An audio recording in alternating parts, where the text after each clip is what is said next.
сдачи, задачи социализации ребенка, а также осуществляется психологическое развитие личности обучающегося.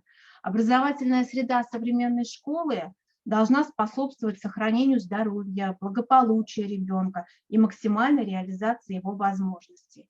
Но в то же время образовательная среда является открытой системой, и, конечно же, она не защищена от различных внешних влияний и проблем, с которыми нам приходится сталкиваться в последние годы. Это порождает ситуации, нарушающие безопасность образовательной среды. И вот сегодня работа нашей секции посвящена минимизации возможных угроз образовательной среды. И мы посмотрим, каков опыт, да, у наших коллег Республики Башкортостан и в целом субъектов Российской Федерации в рамках минимизации этих угроз. Познание мира в детском возрасте объективно сопряжено с рядом опасностей и рисков. Однако наряду с традиционными факторами риска, которые проявлялись в 20 веке, 21 век предъявляет новые риски к современному детству. Расскажет нам и остановится на особенностях современного детства и о тех рисках, которыми наше детство встречается, педагог-психолог гимназии села Чукмагушчик Магушевского района Гульнур Салаватовна. Гульнур Салаватовна, пожалуйста, вам слово.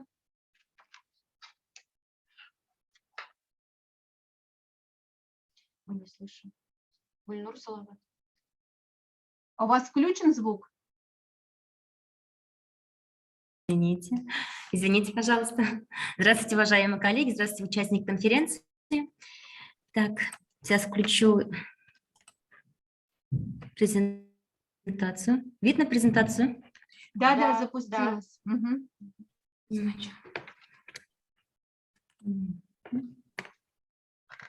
Все, видно? Да, видно. Все, отлично. Тема моего доклада – риск и угрозы современного детства. В целом, для современного мира характерно возникающие противоречия между постоянно возрастающей ценностью детства и систематическим повсеместным игнорированием специфических особенностей детского возраста, а также наличие искусственной акселерации в детском развитии. Такие противоречия и лежат в основе понимания имеющихся рисков, рисков детства, к которым относятся. Это у нас получается нарушение в медийной и коммуникативной среде, имеющихся систем границ и систем фильтров, функционирующих в детском и взрослом мире, а также неспособность детей справляться с потоком информации, неумение разделять зоны понимания, зоны внимания, что в итоге приводит к негативному влиянию на их психофизиологическое и эмоциональное развитие. Также идет дефицит собственных предметных действий, а также отсутствие необходимых и двигательных и сенсорных впечатлений, приводящих к нарушению чувства собственного движения и неправильному формированию собственного пространственного образа. Также установка родителей на раннее обучение ребенка, которые в большинстве случаев понимается исключительно в контексте обученности, то есть идет симплификация, ограничение и повсеместная акселерация детского развития. То есть родители ускоряют идет ускорение возрастного развития, и родители пытаются, идет погоня за конкурентоспособностью ребенка. И также идет широкое использование разнообразных предметов ухода за детьми, облегчающих жизнь взрослых, но они приводят уже к нарушению в развитии произвольности у ребенка, к его неумению контролировать собственные импульсы, отсрочивающие получение ожидаемого результата, и идет недоразвитие навыков самообслуживания. Также маркетизация детства и как следствие формирования установок и потребления, превращение игрушек уже из средств игры в товар, то есть это служит объектом коллекционирования, торможения процесса развития детского воображения и мышления. Идет и а также идет трансформация уже самого института семьи. Среди рисков, имеющих более значительную, более позитивную окраску, следует выделить следующие характерные особенности современного детства. Это идет расширение вариативности детского развития, то есть которое стало возможной в изменениях, практиках развития, расширению и трансформации условий формирования ребенка. Также идет рождение большего количества талантливых и одаренных детей, когда внутригрупповые различия оказываются значительно больше, чем межгрупповые. То есть в результате происходящих в современном мире процессов наблюдается различие между детьми одного возраста. Также позитивное у нас легкость овладения детьми компьютерными и цифровыми технологиями. Идет склонность, получается, современных детей к выстраиванию уже горизонтальных контактов со сверстниками и взрослыми. То есть в отличие от существующей ранее традиционной вертикальной и иерархической парадигмы взаимодействия, то есть идет уже горизонтальное. Следствием существования, получается, обозначенных рисков можно считать психофизиологический портрет современного ребенка, который существенно изменился уже за последние 20-30 лет и приобрел следующие основные характерные черты. Это рост самосознания и развития, с одной стороны, критического мышления, а с другой стороны, формирование неуверенности, напряженности, тревожности и агрессивности. Идет снижение темпов развития когнитивных способностей детей и дошкольного, и младшешкольного возраста, отсутствие у них энергичности и стремления действовать активно и продуктивно. Идет снижение уровня развития сюжетно-ролевой игры, недоразвитие мотивационной потребности, эмоциональной, волевой сфер. Также идет резкое снижение познавательной сферы, в особенности показателей, требующие внутреннего удержания определенных правил, а также оперирование различными образами. Идет плохое развитие внутреннего плана, осуществляемых действий, общее снижение уровня развития мышления, воображения и детской любознательности. Плохое развитие моторики рук у детей и дошкольного, старшего дошкольного возраста, и младшего школьного возраста, слабое формирование графических навыков идет. Идет дефицит развития в произвольности осуществляемых действий в умственной и двигательной сфере. Отсутствует самостоятельность, которая часто проявляется в неорганизованности ребенка и его социальной инфантильности. Существенное снижение уровня речевого развития, а также наличие серьезных сложностей в понимании текста. Аффективная напряженность идет, наличие постоянного чувства страха, незащищенности, отсутствие чувства опоры в близком окружении ребенка. Таким образом, современное общество характеризуется кризисным характером детства и также различными рисками социализации, которые находят свое отражение в обесценивании процесса взросления, утрате ведущей роли системы образования, также росте уровня девиации, поведения среди детей и подростков. В современном мире создана разнородная и информационная среда, порождающая риски пропаганды, культа насилия, жестокости, агрессии, суицидального поведения, все это вовлечение детей и подростков в потребление психоактивных веществ, также формирование интернет-зависимости и игровой компьютерной зависимости. Все это в конечном итоге приводит к возникновению рисков и угроз, так скажем, в развитии ребенка. Так, литература, так скажем, все. Спасибо за внимание. У меня все. Спасибо большое, Гульнур Салаватовна. Есть вопросы, коллеги, к выступающему? Нет вопросов? Тогда у меня такой небольшой вопрос будет, Гульнур Салаватовна. Скажите, пожалуйста, вот вы назвали риски и угрозы, и как эти риски и угрозы учитываются в образовательном учреждении, ну, скажем, вами, психологом? Что вы делаете для того, чтобы минимизировать эти риски и угрозы? В данном случае вот наше образовательное учреждение, это риски и угрозы, обычно у нас встречается что? Сниженный уровень мотивации к обучению, в основном это так самое так. Ну, опять-таки, как иногда говорят, то, что вот мотивация обучения, психолог ничего не может сделать. Тоже такое бывает, то, что опять-таки все зависит от учителя. Но опять-таки, работая с учениками, вот именно вот когда нет мотивации к обучению, непосредственно через метафорические карты, ассоциативные карты, получается, работаем.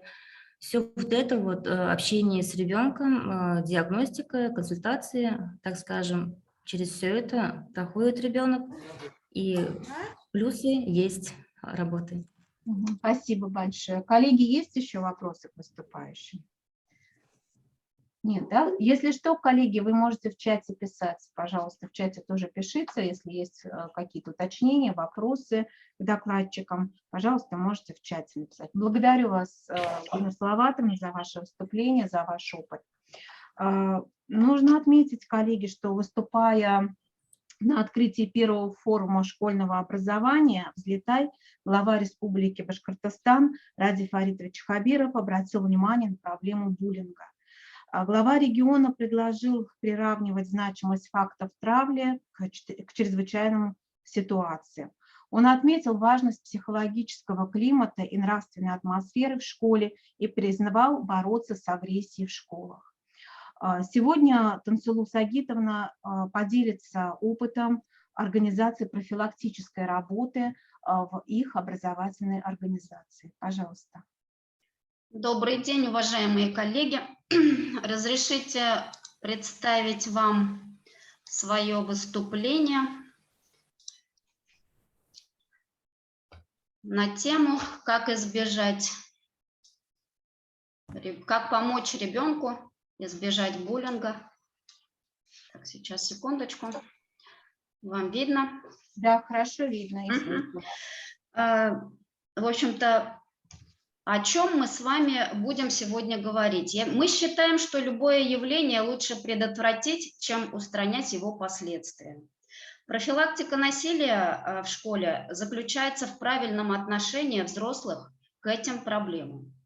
Мы считаем, что необходимо обращать внимание на формирование группировок в классе и выделение изгоев и белых ворон. В нашей гимназии, чтобы избежать таких явлений, мы проводим много различных мероприятий, классных часов, уроков добра, на которых объясняем детям, как нужно себя вести. Для наших первых-четвертых классов это мы преподносим в виде мультфильмов. Для детей постарше это лекции. В нашей гимназии работают два психолога. Это Киреева Елена Анатольевна, она кандидат психологических наук, и Мусина Елена Александровна, педагог-психолог высшей категории, к которым дети могут обратиться, и родители в том числе, со своими проблемами. Мы считаем, что, в общем-то, проблема буллинга, разрешенная на ранней стадии, будет иметь минимум последствий для психики ребенка. Если же опустить все это на самотек, то след останется неизгладимым, причем для всех участников этого конфликта. Ну, например, такая игра, как «Угадай эмоцию». Она очень полезна для застенчивых детей. Дети, в общем-то, застенчивые, они всегда стесняются показывать свои эмоции. Для этого нам потребуются различные карточки с различными эмоциями. Учитель показывает эти карточки, а дети должны угадать эмоцию. Ну и еще можно предложить детям повторить эти эмоции. Далее, следующая игра – это живая иллюстрация. Для этого нам понадобятся стихи Агнии Барто. В общем-то, можно предложить детям прочитать это стихотворение, ну и некоторым детям предложить наглядно иллюстрировать то, что они услышали. Можно еще, в общем-то, задавать наводящие вопросы, чтобы дети отвечали, ну и попробовали проиграть сюжет этого стихотворения. Ну вот различные стихотворения для вашего внимания я вам подобрала. Далее. Такая игра, как «Уверен на все 100», она формирует самоуважение и доверие ребенка к окружающим. Да, дети выходят по очереди в круг и говорят про себя те факты, в которых они уверены. Ну, например, я сильный на все 100, там, я гибкая на все 100. Да? И при проведении данной игры было видно, как неуверенный в себе, в общем-то, ребенок очень радовался, когда рассказывал то, что у него получается больше всего. Далее, следующая игра «Я очень хороший». Она влияет на, ну, влияет на создание такого положительного фона, да, и повышение самоуверенности. Я очень хороший, потому что, ну и дальше дети уже сами продолжают эту фразу. Далее, для профилактики, в общем-то, буллинга одним таким достаточно эффективным способом является чтение художественной литературы. Мы рекомендуем некоторые произведения для прочтения подросткам. Ну и учителям, и родителям, в частности, тоже. Далее, многое, конечно же, зависит от учащихся.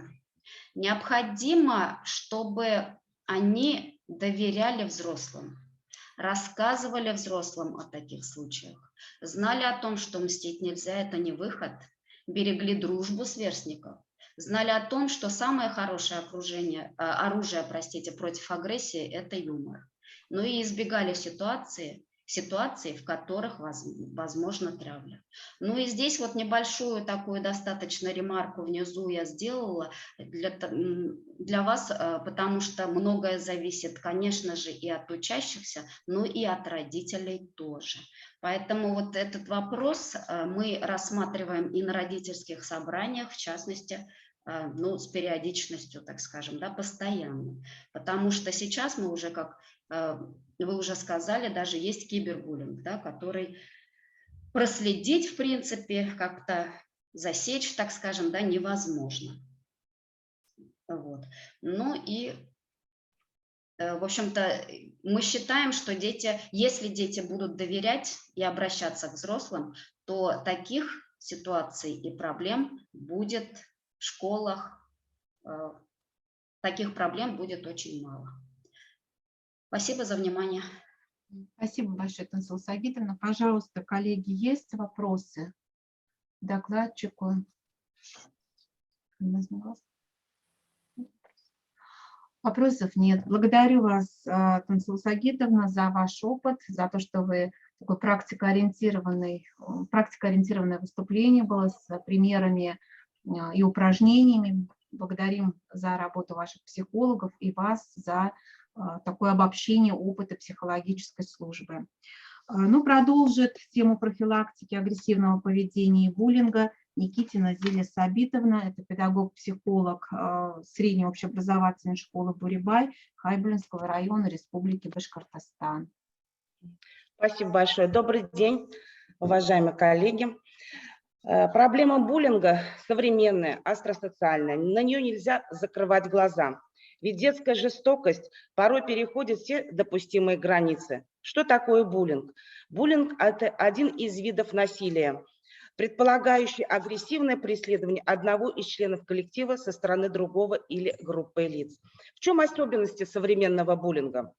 В первую очередь в том, что травля происходит в основном в интернете. Сейчас популярны социальные сети и различные мессенджеры, где под фальшивым профилем или ником можно написать любому человеку все, что угодно. Этим пользуются многие подростки, уверенные в собственной безнаказанности, что они не понесут ответственность за свои деяния. Школьники отправляют агрессивные или неприличные видео и фото, пишут оскорбительные комментарии. И еще более страшный факт, что в буллингу и издевательствам в современной школе может подвергнуться и учитель. Могут оскорблять, унижать учителя прямо во время урока. Еще одно явление жестокого современного мира носит название скулшутинг. Этот термин подразумевает под собой массовое убийство учащихся, произведенное либо учеником, либо кем-то из посторонних, проникших в школу.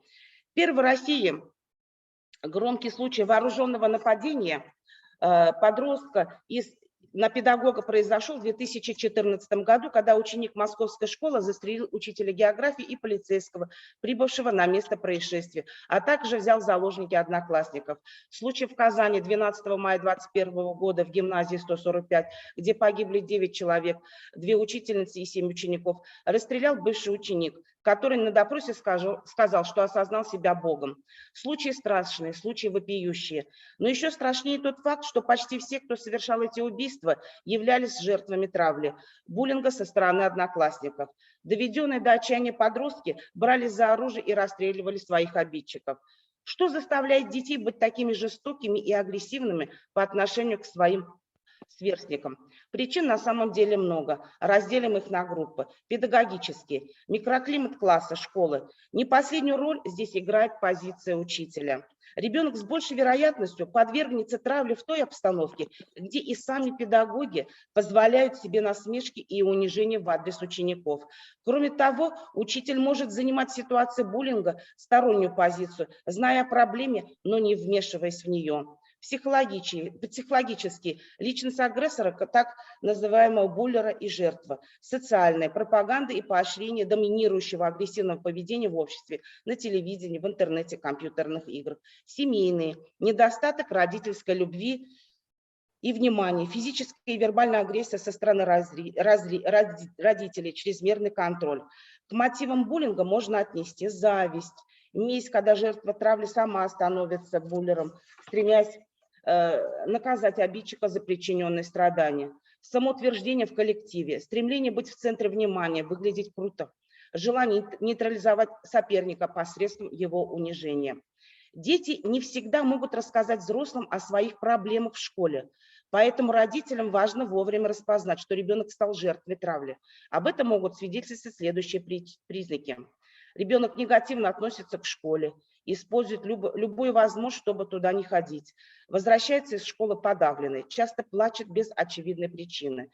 Ничего не рассказывает об одноклассниках и школьной жизни. Нарушение сна и аппетита, синяки и ссадины на лице или теле, порванная одежда. В ситуации буллинга обычно принимают участие жертва, агрессор и наблюдатели, то есть участники буллинга. Повод для травли может быть совершенно любой. Чаще всего жертвами становятся дети с физическими недостатками или особенностями развития, неуверенные в себе, замкнутые, с повышенной тревожностью и с низкой самооценкой, с особенностями внешности, с низким интеллектом и проблемами в учебе, любимчики учителей или, наоборот, изгои. Объединяя этих жертв невозможность противостоять обидчику, защитить себя, дать отпор. Потенциальный буллер – это человек с низкой самооценкой, которую он стремится поднять за счет унижения других, стремящийся быть в центре внимания любой ценой, агрессивный, жестокий, склонный к доминированию и манипулированию, чаще с проблемами в семейных и детских родительских отношениях. Агрессором могут быть дети также из и неблагополучных семей, так и семей с высоким материальным достатком. Наблюдатели – самая большая категория участников школьного буллинга. Наблюдатели – это те люди, которые оказываются вовлечены в ситуацию травли. И здесь, как правило, 3 варианта развития событий. Либо наблюдатель встает на защиту жертвы, сам оказываясь под ударом и рискуя стать новой жертвой. Либо наблюдатель занимает пассивную позицию, никак не вмешиваясь в конфликт. 3-й вариант, когда наблюдатель активно поощряет агрессора и спустя какое-то время присоединяется к нему. Что получает агрессор в ситуации травли? Опять же, ощущение собственной крутости, безнаказанности, всемогущества.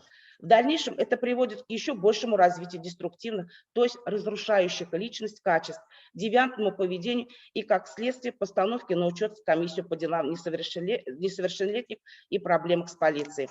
Наблюдатели буллинга получают стыд и чувство вины за то, что не помогли жертве и проявили слабость. И, конечно, самая тяжелая психологическая травма наносится жертве буллинга.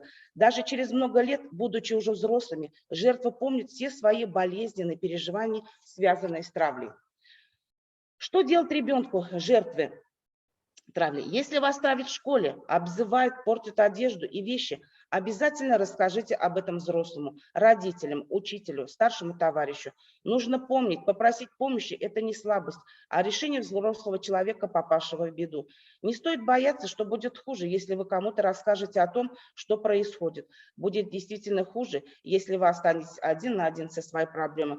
Всегда найдется тот, кто сильнее ваших обидчиков и сможет вас защитить. Если травят вас в интернете, обязательно сохраните все переписки, видео, голосовые сообщения, чтобы в дальнейшем использовать их как доказательство совершаемого кибербуллинга.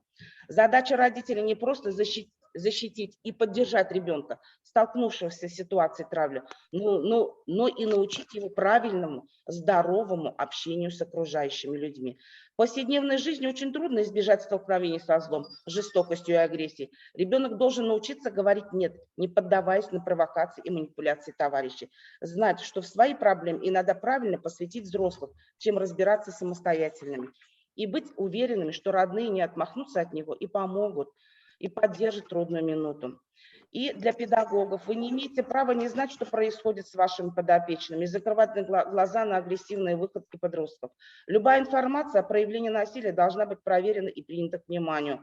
Кроме того, необходимо обращать на формирование группировок в классе и выделение изгоев и белых ворон. Также просматривать личные странички ваших учеников в социальных сетях, обращать внимание на посты и комментарии. Никто не призывает вас нарушать внутреннее пространство и лезть в личную жизнь ваших подопечных, но предупредить, предотвратить насилие и агрессию и защитить слабых мы обязаны. Организовывать мероприятия по сплочению детского коллектива, совместные походы, экскурсии, выезды. Любое явление лучше предотвратить, чем устранить его последствия. И школьная травля не исключение. Профилактика насилия в школе заключается в правильном отношении взрослых к этим проблемам. У меня все. Благодарю, Зелиса Абитовна. Пожалуйста, коллеги, есть ли вопросы к докладчику, уточнения? Я хотела еще добавить, вот в последнее время наставничество взяло такое, вот, ну, сказать, популярность свое наставничество. Вот у нас пришел недавно, ну, может быть, где-то полгода назад ученик с другой школы, но мы начали беспокоиться о том, как бы он бы не подвергся травле, там, чему-то. Но получилось так, он, наоборот, сам стал агрессором. И наставником стал у него начальник ГИБДД, наставником. Постоянно приезжает в школу, интересуется. И вот знаете, как-то его это вот ставит, ну как он начал контролировать себя, начал меняться на глазах. Вот уже буквально месяц у нас к нему никаких претензий нету. Ну вот наставничество, конечно, играет свою хорошую роль. Ну да, это очень хорошая технология, да, как раз поддержки, сопровождения, да, детей, которые, ну, так скажем, трудно адаптируются, да, или проявляют какие-то асоциальные проявления. Ну и вообще сама технология очень эффективна в системе образования, конечно. Да. Благодарю вас, Зелиса Абитовна. Коллеги, больше вопросов нет? Ну, если нет, тогда большое спасибо за ваш опыт, за то, что вы поделились с нами такими замечательными направлениями, отметили работу с родителями, с педагогами, с детьми. Благодарим вас за ваш опыт. Необходимо сказать, коллеги, что важную роль в деятельности образовательной организации играет предотвращение любого проявления насилия, как уже отметили все выступающие. Профилактика такой жестокости ложится на плечи всех субъектов образовательных отношений, но больше всего, конечно же, педагогов. Мне бы сегодня хотелось поделиться с вами опытом работы на курсах повышения квалификации по теме профилактика буллинга в образовательной среде. Можно презентацию?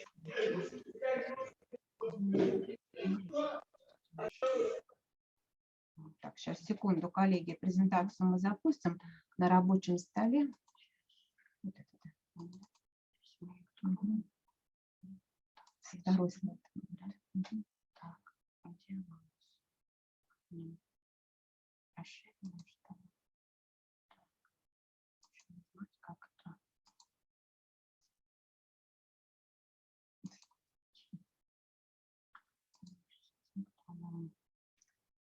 Экран 1, экран 2, что ли? Да, наверное, это второй слайд. Давайте сразу.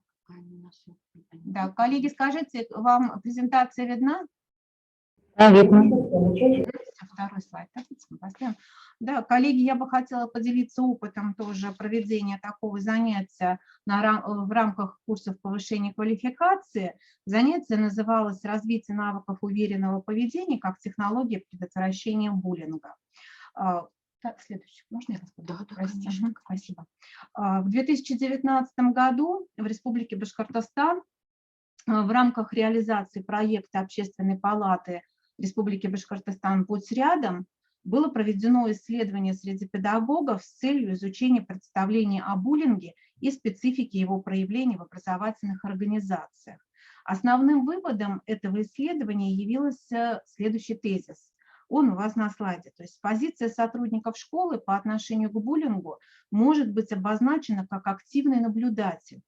Они детально представляют себе буллинг, понимают его причины и последствия, однако не всегда знают, как на него реагировать, и предпринятые попытки сами же считают малоэффективными.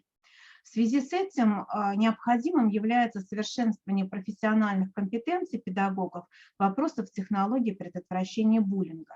И одной из таких технологий является как раз развитие навыков уверенного ассертивного поведения.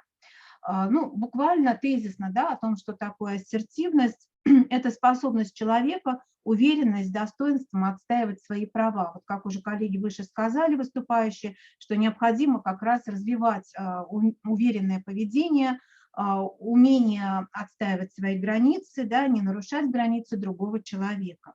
Ассертивное поведение имеет основные составляющие. Вы тоже их можете видеть на слайде. Это принятие на себя ответственности за собственное поведение, или даже часто говорят, что ассертивность – это философия личной ответственности. То есть речь идет о том, что мы ответственны за свое собственное поведение и не имеем права винить других людей за нашу реакцию на их поведение.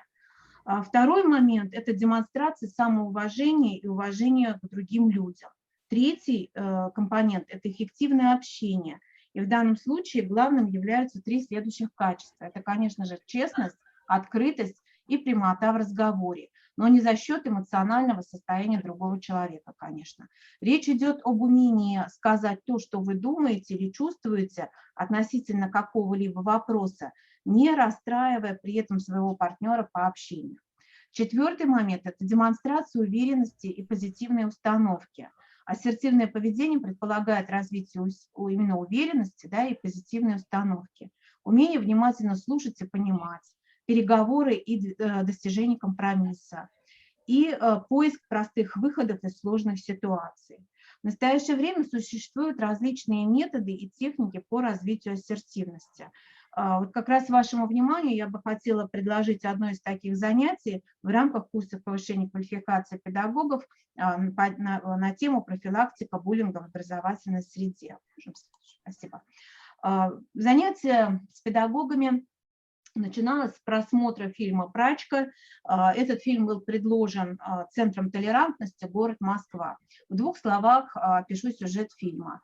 В одном образовательном учреждении класс, ученический класс, подростковый возраст. В классе обучается девушка, у которой мама работает в школе техническим персоналом. И девочки в классе начинают над ней всячески смеяться, то есть унижают ее. Притом это проходит чаще всего на уроках, на переменах, да, то есть в рамках образовательного учреждения. Это видят педагоги, в частности, в видеофильме представлен урок физкультуры, где девочки, одноклассницы ставят подножку этой девочки, да, главной героини фильма, она падает на глазах у всех, класс начинает смеяться, затем сюжет переходит непосредственно в неурочное время, это получается перемена, и на перемене тоже подразнивают ее ребята. В итоге на занятии, на одном из уроков, ей одноклассница передает записку, чтобы она подошла в спортивный зал. Это все видят тоже абсолютно, да, но при этом никто никаких действий не предпринимает. После уроков она идет в спортивный зал и, ну, так скажем, агрессор, да, этой ситуации продолжает унижать жертву, продолжает над ней смеяться, разливает перед ней ведро с водой, ну и как бы приказывает, да, помыть пол. Опять же, это видит педагог, но никакой реакции со стороны педагога здесь мы не наблюдаем. Конечно, в рамках курсов повышения квалификации мы отрабатываем навыки педагогов, да, то, как они могут взаимодействовать с ребятами уже в рамках своей работы. Ну и идет обсуждение фильма, выявление главных героев этого фильма, и дальше идет упражнение, которое называется «Действующие лица». Здесь мы первоначально не называем наших героев фильма, не даем им клички, да, какие-то или названия, то есть мы не говорим, что они там жертвы или агрессор, мы называем их по имени. То есть у нас главную героиню зовут Настя, агрессора зовут Вика, да, и девочек, значит, которые являются свидетелями, мы называем их тоже по имени. Поэтому первоначально никакие роли мы не рассматриваем. Но когда начинается работа уже в группах, и мы рассматриваем упражнения, проигрываем упражнения «Действующие лица», здесь каждая группа получает определенную роль.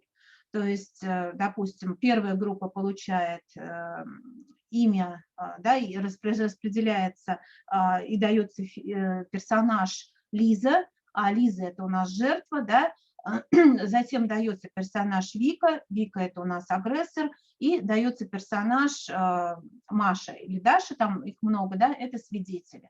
То есть и работа идет групповая, в данном случае коллеги составляют портрет этих участников травли, и вы можете видеть по каким пунктам, да, то есть кем я являюсь в этой истории, что я чувствую в этой ситуации, как эта ситуация влияет на меня, что я думаю в этой ситуации, что мне хочется сделать в этой ситуации, и как эта ситуация может развиваться для меня дальше. То есть портрет составляется от первого лица.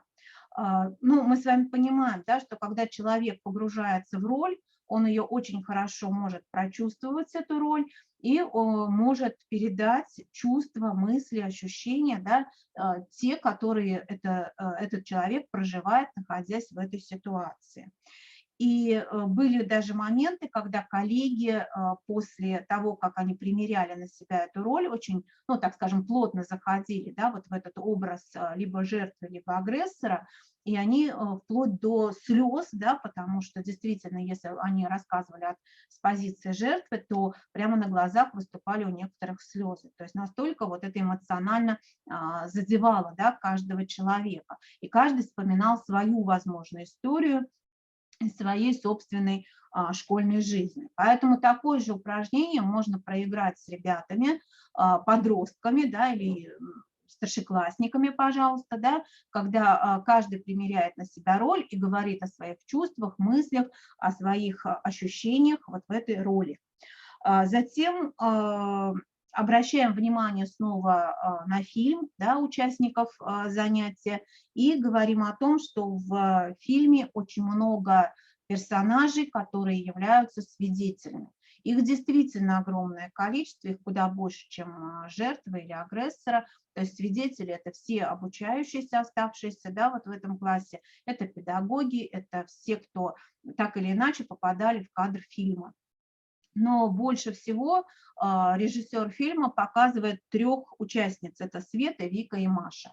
И мы делаем акцент на занятии именно на этих 3 свидетельницах, да, которые хотят вроде бы помочь жертве, но при этом чего-то опасаются. И вот дальше мы как раз обсуждаем, чего же боятся у нас свидетели, то есть какие опасения они ощущают, да, то есть какие чувства они ощущают и с какими опасениями они сталкиваются. Ну и обычно коллеги говорят о том, что это сами эти девочки боятся пострадать, то есть сами стать, войти в роль жертвы, да, боятся, как бы, боятся потерять уважение агрессора, да, боятся то, что от них отвернется класс, с ними тоже никто дружить не будет. Вот такие ответы мы обычно получаем. Можем следующее? Спасибо. Следующее упражнение, которое мы проводим, обычно называется оно упражнение «Попроси ручку». И здесь мы делим всех коллег, просим рассчитаться на первых, вторых, да, то есть мы предлагаем такой вариант, что первые, те, кто под номером 1, у нас сейчас будут просить ручку у вторых номеров, но у них задание такое: попросить ее агрессивно, да, то есть, ну, даже не попросить, а потребовать ручку. А вторые номера должны, значит, ну, либо отдать, либо все-таки не отдать эту ручку, да. И вторая часть упражнения, здесь, когда они меняются ролями, то есть мы, наоборот, просим у вторых номеров выпрашивать ручку, да, то есть, ну, как бы вот покорными быть, с тихим голосом, и прямо именно выпрашивать ручку, а не просить.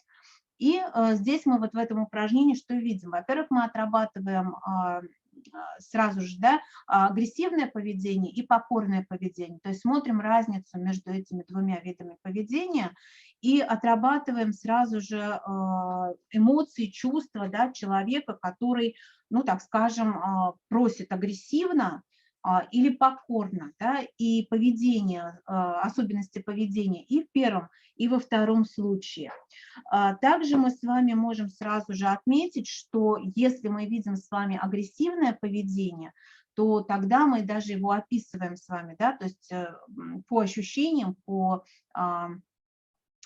тем фразам, да, которые произносили участники нашего занятия, мы с вами можем сказать, что обычно агрессивное поведение дает ощущение силы, но только за счет как бы того, что мы немножко принижаем в данном случае, даже если мы здесь агрессивно просим, да, мнение и желание другого человека. В основном при агрессивном поведении человек ведет себя достаточно враждебно, наносит вред людям, и, соответственно, нарушаются границы другого человека. Если мы с вами говорим при покорном поведении, например, да, то покорное поведение в основном характеризуется пассивностью, закрытой манерой общения. Человек ставит себя ниже другого человека и проявляется желание исключить возможность причинения ущерба другому человеку. Но в основном, конечно, идея сохранить отношения, но при этом и, ну, как бы и избежать конфликтной ситуации. Но при этом мы с вами понимаем, что человек как бы теряет самоуважение, да, в своих глазах. И если мы, опять же, вернемся к персонажам фильма, то мы задаем вопрос коллегам, да, есть ли в нашем ролике, да, в нашем видеофильме персонажи, которые проявляют покорность и пассивность. И коллеги отвечают, что это, да, те люди, которые как раз были свидетелями, то есть они достаточно покорны, да, и достаточно пассивно реагировали на эти события. И тогда, спасибо, и мы можем тогда с вами предложить еще один вариант упражнения. Посмотрите, пожалуйста, здесь дается ситуация, да, и к ситуации дается 3 варианта решения этой ситуации. То есть мы видим, что в классе на перемене Маша взахлеб рассказывает Кате о мальчике, с которым она недавно познакомилась. При этом Маша держит в руках телефон, да, с его фото и говорит: «О, какой симпатичный», восклицает ее подруга, ну и спрашивает: «Познакомишь меня с ним?» И с этими словами Катя вырывает телефон у Маши, чтобы получше рассмотреть фото. И даем 3 варианта ответов, как бы решения, да, этой ситуации. Посмотрите, пожалуйста. Поведение Маши, да, она может ответить: «Катя, верни мне телефон, меня злит, что ты взяла мою вещь без спроса. Я могу поделиться телефоном, когда ты у меня его попросишь». Второй вариант мы предлагаем, да: «Отдай мне, пожалуйста, телефон». «Нет, я не буду тебя знакомить с этим парнем». Значит, девушка может воскликнуть, да: «Ну что тебе стоит? Мы же подруги, давай познакомь меня.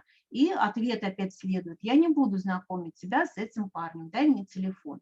Ну и третий вариант, посмотрите, да, когда Маша, да, говорит о том, что она не будет знакомить, да, потому что, ну, в данном случае этот молодой человек ей нравится, и она, ну, из-за этого не будет и знакомить его с подругой.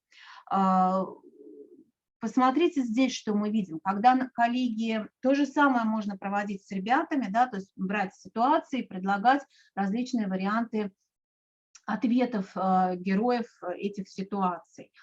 Что здесь мы видим? Мы, конечно, первоначально, здесь вот я на слайде объединила, да, сразу же техники.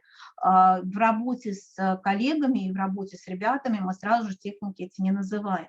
То есть мы выходим с вами на то, что здесь мы видим третий вариант поведения, да, человека, и давайте как бы попробуем его описать. Да. Во-первых, мы видим, что Маша у нас может, во-первых, она слушает, да, своего оппонента, во-вторых, очень уважительно отвечает, то есть она не грубит, да, не агрессивно себя ведет, да, по отношению к подруге, а именно уважительно, без оскорблений, не унижая, не принижая чьего-либо достоинства, да, говорит о своих чувствах, да, мы видим, что нравится ей этот молодой человек, поэтому она не будет знакомить, и прямо выражает свое беспокойство, если ей что-то не нравится.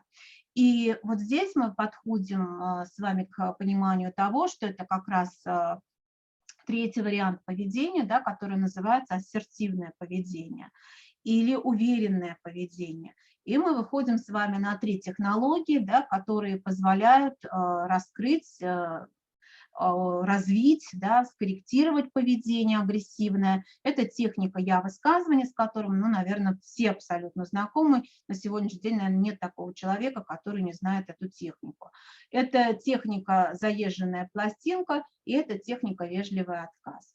То есть мы с вами говорим, если о технике я-высказывания, то мы с вами обычно называем, да, структуру этого я-высказывания, то есть есть факт, да, вспоминайте, есть чувства, есть мысли и есть договоренность. То есть это вот структура я-высказывания. И если мы говорим о технике заезженной пластинки, то здесь мы видим такую специфику, что повторяется несколько раз, спокойно, без, так скажем, эмоциональной реакции, очень спокойно повторяем одну и ту же фразу, чтобы человек, ну, услышал нас, да, насколько он может это сделать. И есть, мы с вами сказали, техника вежливого отказа, да, когда мы стараемся отказать, да, но отказать так, чтобы опять не обидеть человека. Ну и в итоге, завершая вот мероприятие с педагогами, или вы, если будете проводить с ребятами, да, мы должны обратить с вами внимание на то, что в принципе, если в фильме, опять возвращаясь к фильму, да, если в фильме такой персонаж, который мог бы, используя эти техники, ну, не доводить ситуацию до буллинга, да, и коллеги на занятиях отвечают: да, конечно, есть, и мы приходим к ответу, что это практически все, там, ну, 25 детей, 30, сколько, да, 20 детей в классе, то есть все дети абсолютно могут использовать эти техники и остановить ситуацию буллинга, да, если бы вовремя сказали свидетели агрессору, что это не очень-то хорошее поведение, да, или не нужно так делать, то агрессор бы, наверное, все-таки остановился. И, наверное, уже завершая свое выступление, хотелось бы отметить, что, конечно же, мы сегодня говорим в целом о безопасности образовательной среды. И говоря о профилактике буллинга, мы уже вот несколько коллег выступили и тоже говорили именно о формировании ассертивного поведения, да, уверенного поведения. И, на наш взгляд, ассертивность помогает как раз в процессе поиска и нахождения простых выходов из сложных ситуаций, но в том числе и буллинга. Благодарю, коллеги, за внимание. Если есть вопросы, с удовольствием отвечу.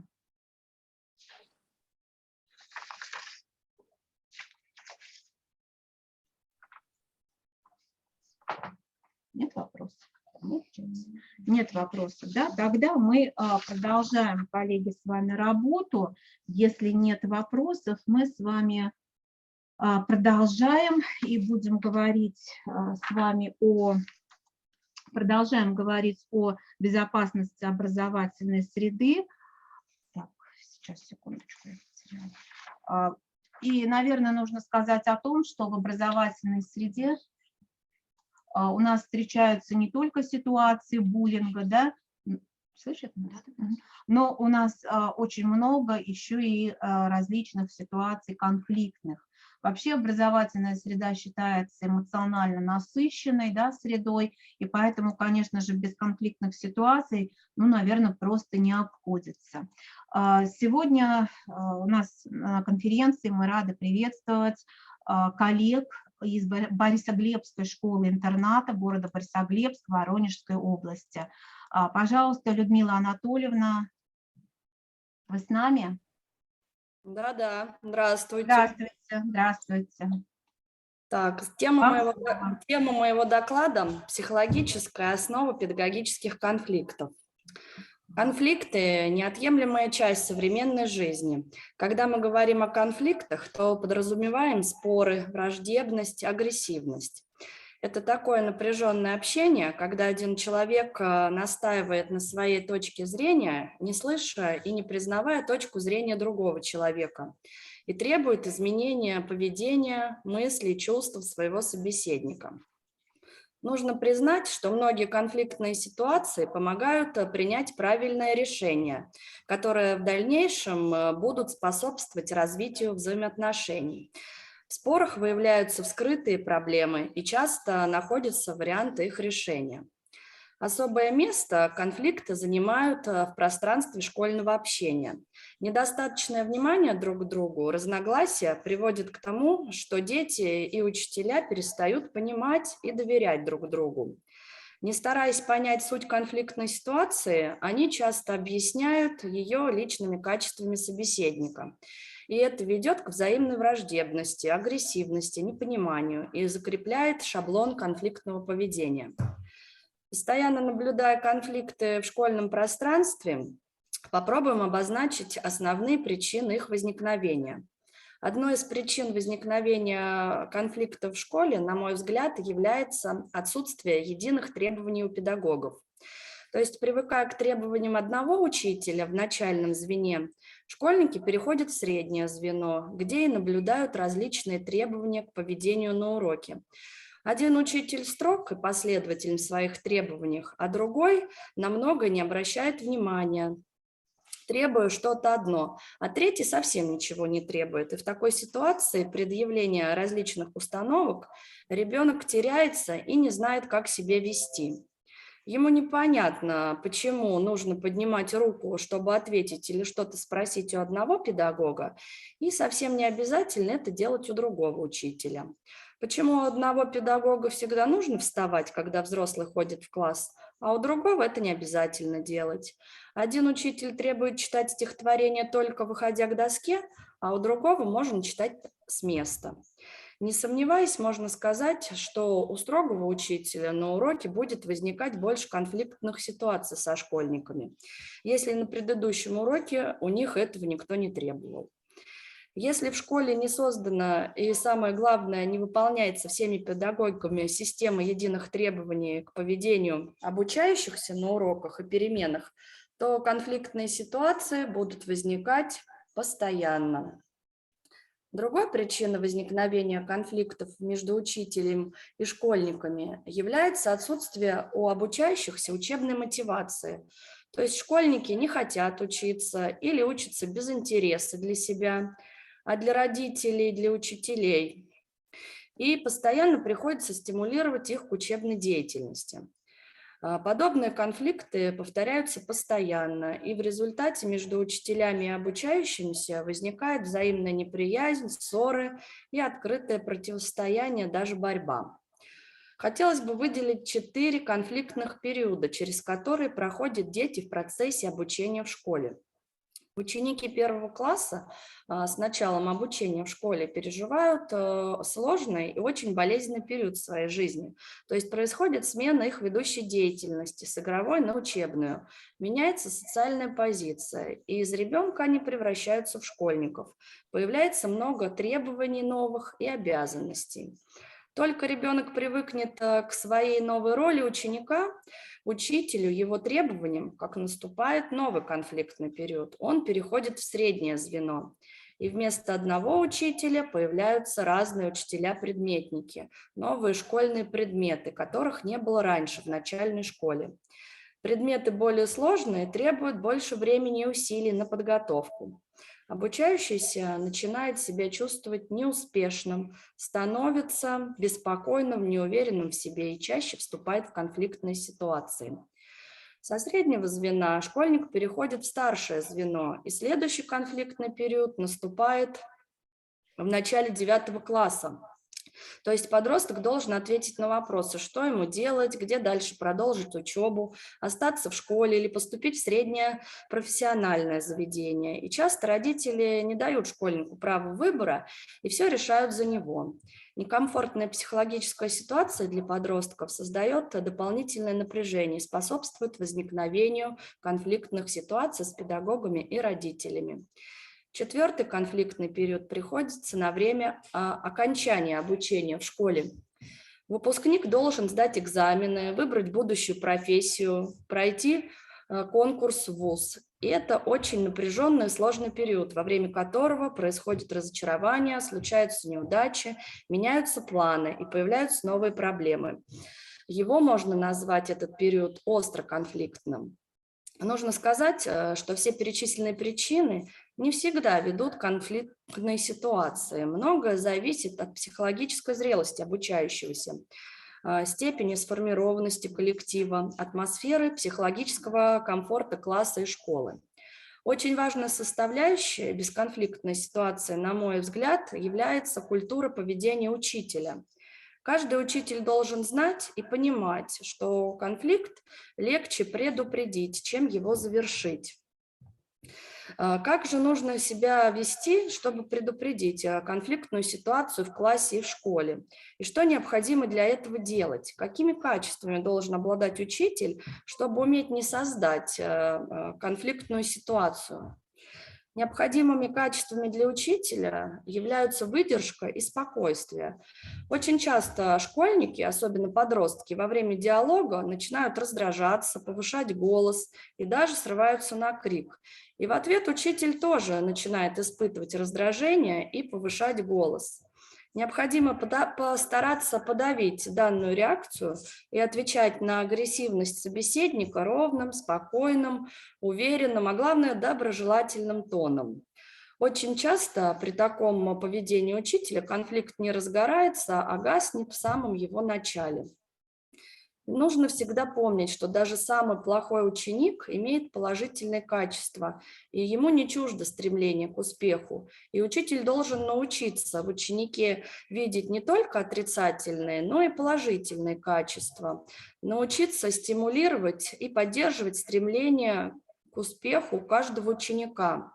Очень важно разговаривать с ребенком и в беседе стараться избегать оценки его личности и говорить о отношении к ситуации, а не к личности ребенка. Ученик всегда должен знать, что он хороший, а вот поступок, который он совершил, не подумал, плохой. Оценивая результаты учебы и поведения школьника, всегда необходимо обращать внимание на то, что он умеет делать хорошо.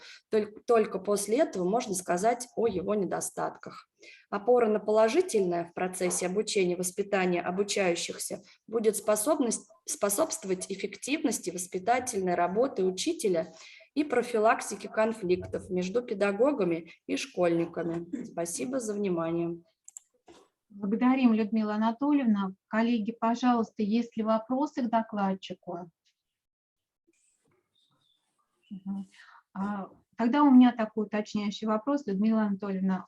Есть ли у вас какая-то специфика, да, разрешения конфликтов педагогических, может, какой-то ну, свой алгоритм, да, опыт какой-то свой необычный разрешения конфликтов, практика какая-то вашей образовательной организации? Может, поделитесь? Ну, я считаю, что из каждой конфликтной ситуации нужно выходить по-своему. Все это зависит от личности ребенка. Но я могу вам рассказать вот свой личный пример. У меня в классе учился мальчик, который был очень проблемный, очень конфликтный, который был не авторитет абсолютно ни один педагог в школе. То есть он мог матом послать абсолютно любого учителя, зауча, директора, ему совершенно не важно было, кто перед ним находится. Но я в данной ситуации из этого конфликта выходила игнором. То есть мальчик начинал психовать, он мог вот так вот все бросить, ручку, тетрадь, я писать ничего не буду. Я просто переставала обращать на него внимание. Он был быстро отходчивый, то есть он все агрессивный, послал всех матом, отвернулся, на парту лег, все, ни с кем не разговариваю. Я просто не обращаю на него никакого внимания. Проходит буквально 5 минут, он встал, начал писать, все, отошел. А если его прессовали, ругались, это просто шло все в обратном направлении, и никакими угрозами и наставничеством никаким ничего нельзя было предотвратить. Вот такой вот опыт, что вот игнорировала и сразу все входило в свое русло. Благодарю. Да, действительно, ведь очень многое зависит от психотипа, так, ведь человека, который ну, мы еще знаем с вами, что есть конфликтующие личности, то есть к ним отдельный подход необходим. Действительно, каждый конфликт – это уникальное такое событие, наверное, можно сказать, да, и для конфликтующего, и, конечно же, для педагога, который с этим конфликтующим работает. И умение найти индивидуальный подход к ситуации – это действительно большая заслуга педагога, да, большое такое поле для раздумий, как нам быть вот в этой ситуации, да, как разрешать эти конфликты. Благодарю вас, Людмила Анатольевна, за ваш пример, за ваш опыт, за ваш доклад. Спасибо. Продолжит тему конфликтов у нас также коллега из Борисоглебской школы-интернат, город Борисоглебск, Воронежской области, Орехова Елена Валентиновна. Она расскажет нам о причинах возникновения и способах разрешения конфликтов в школе. Пожалуйста, Елена Валентиновна. Здравствуйте, уважаемые коллеги. Слышно, да, все? Да, слышно вас. Тема конфликтов очень широка, поэтому не сговариваясь с коллегой. Елена Валентиновна, а можно... Два устройства включено. Да. Вы на одном устройстве микрофончик выключите, пожалуйста.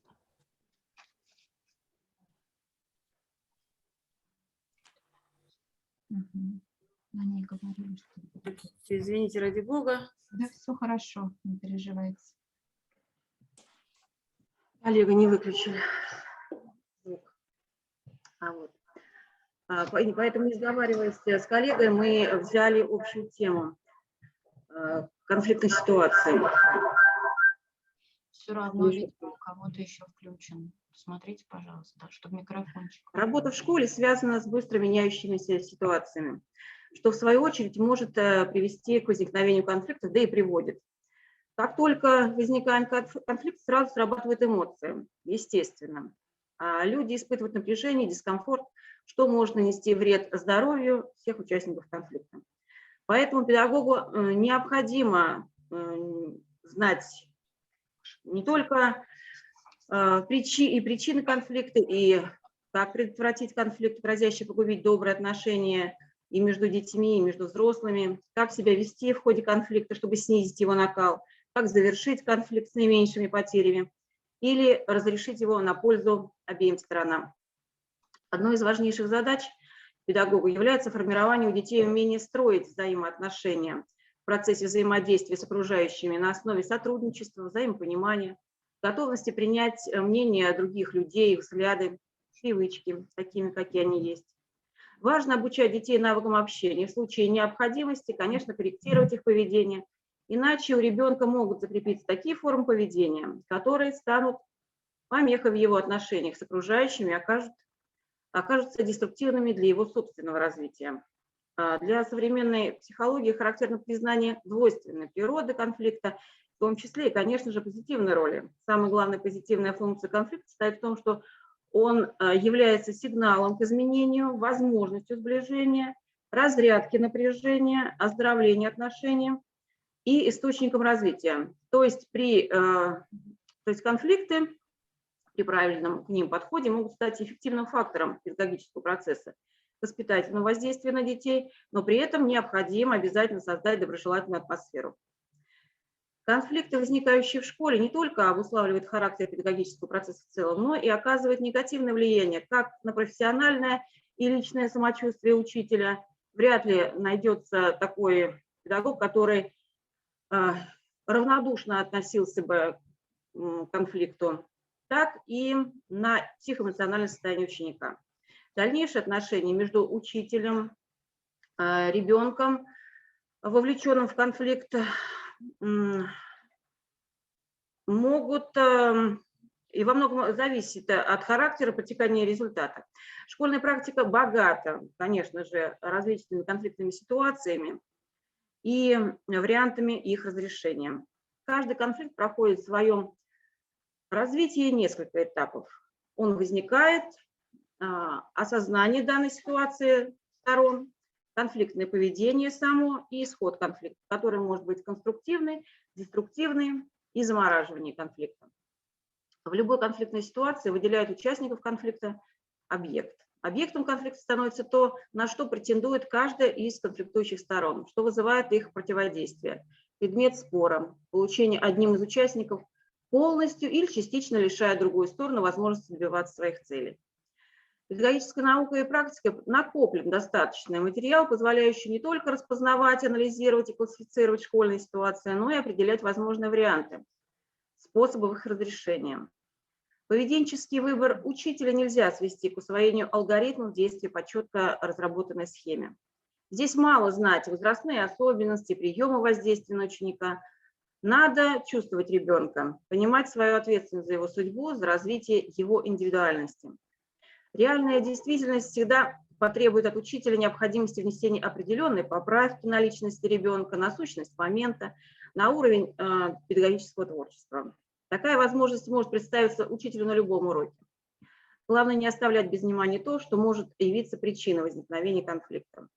Вовремя давать объективную оценку происходящему, стремиться к обсуждению проблем, а не замалчивать их.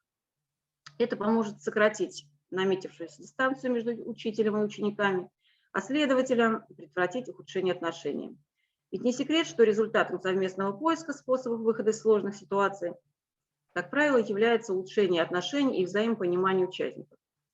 Мы работаем в школе, где обучаются дети с ограниченными возможностями здоровья. И здесь взрослые в одном лице и учитель, и воспитатель, и психолог. Процесс воспитания очень многогранен. Сам процесс очень сложен даже тогда, когда речь идет о здоровых детях. Разумеется, что он оказывается очень сложным, когда воспитываются дети с ОВЗ.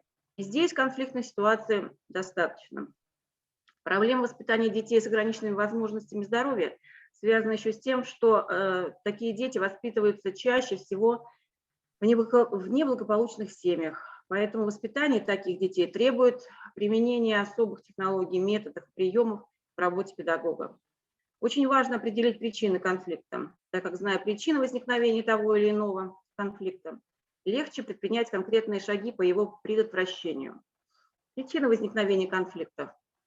Столкновение ребенка с невыполнением его желаний запретами. Отсутствие игровых навыков и социально приемлемых способов общения у детей. Влияние интернета, телевидения, где в той или иной мере присутствуют мотивы насилия. Агрессивное, враждебное отношение детей к окружающему миру, близким людям.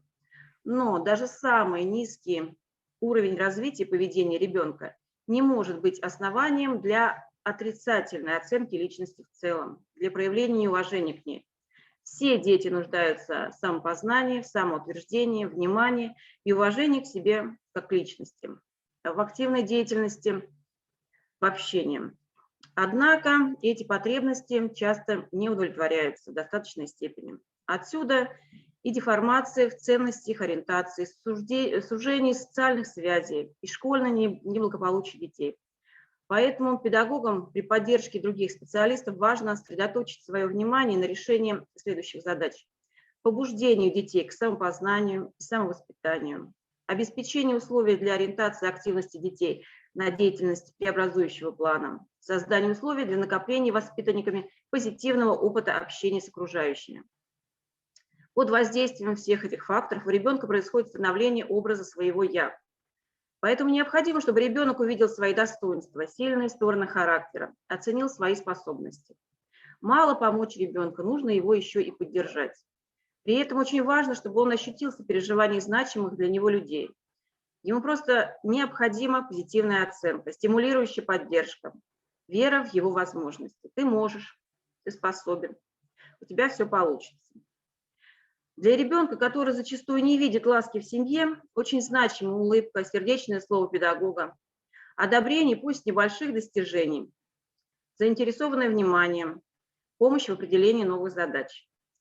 Организуя и проводя работу с детьми, использовать методы и приемы педагогического воздействия на них, необходимо учитывать тот факт, что коллектив может выступать как фактор и условие предупреждения проблемной ситуации поведения, как действенный компонент воздействия на личность. Приемы воздействия коллектива могут быть следующими. Доверие, когда ребенок выполняет наиболее значимые общественные поручения коллектива. Постепенное приучение к деятельности в общую пользу, поручения мотивируются их общей значимостью.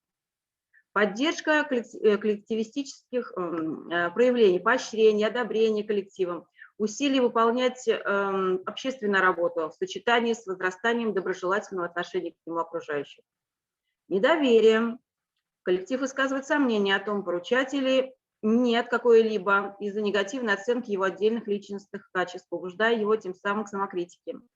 Отклонение, недобросовестного и некачественного выполнения работы, обсуждение безнравственности эгоистических установок и взглядов, переключение критики на самокритику, побуждающий дать объективную оценку своему поступку, подумать о причинах недовольства, включение в коллективные общественные виды деятельности, где он может проявить свое отношение к совместной коллективной деятельности, умение сотрудничать с одноклассниками, со взрослыми.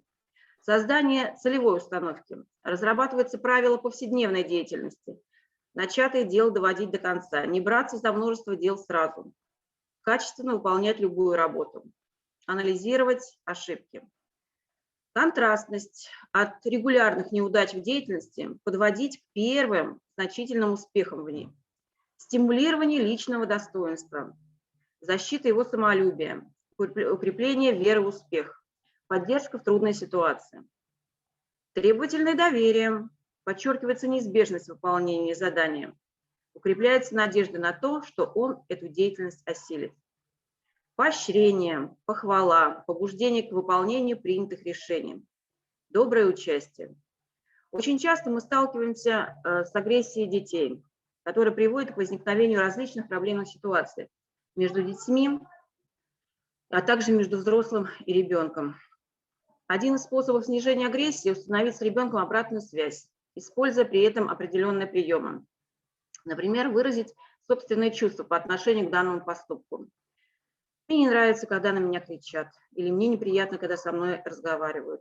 Скрыть мотивы агрессии. Ты хочешь меня обидеть? Напомнить о правилах. Мы же с тобой договаривались. Или дать определение происходящему. Ты ведешь себя грубо. Пытаясь решить проблему, следует проявить заинтересованность, доброжелательность и твердость, которые касаются конкретного поступка, а не личности в целом.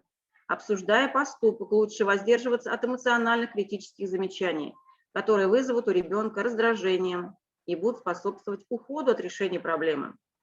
Вместо неэффективного чтения морали важно показать все возможные негативные последствия агрессивного поступка и обсудить способ разрешения возникшей ситуации. Рекомендации педагогам по управлению конфликтами с обучающимися. Контролировать свои эмоции. Быть объективным, дать возможность обучающимся обосновать свои претензии, выпустить пар. Не приписывать свое понимание его позиции, перейти на «я», высказывание «не ты меня обманываешь», а я чувствую себя обманутым. Не оскорблять.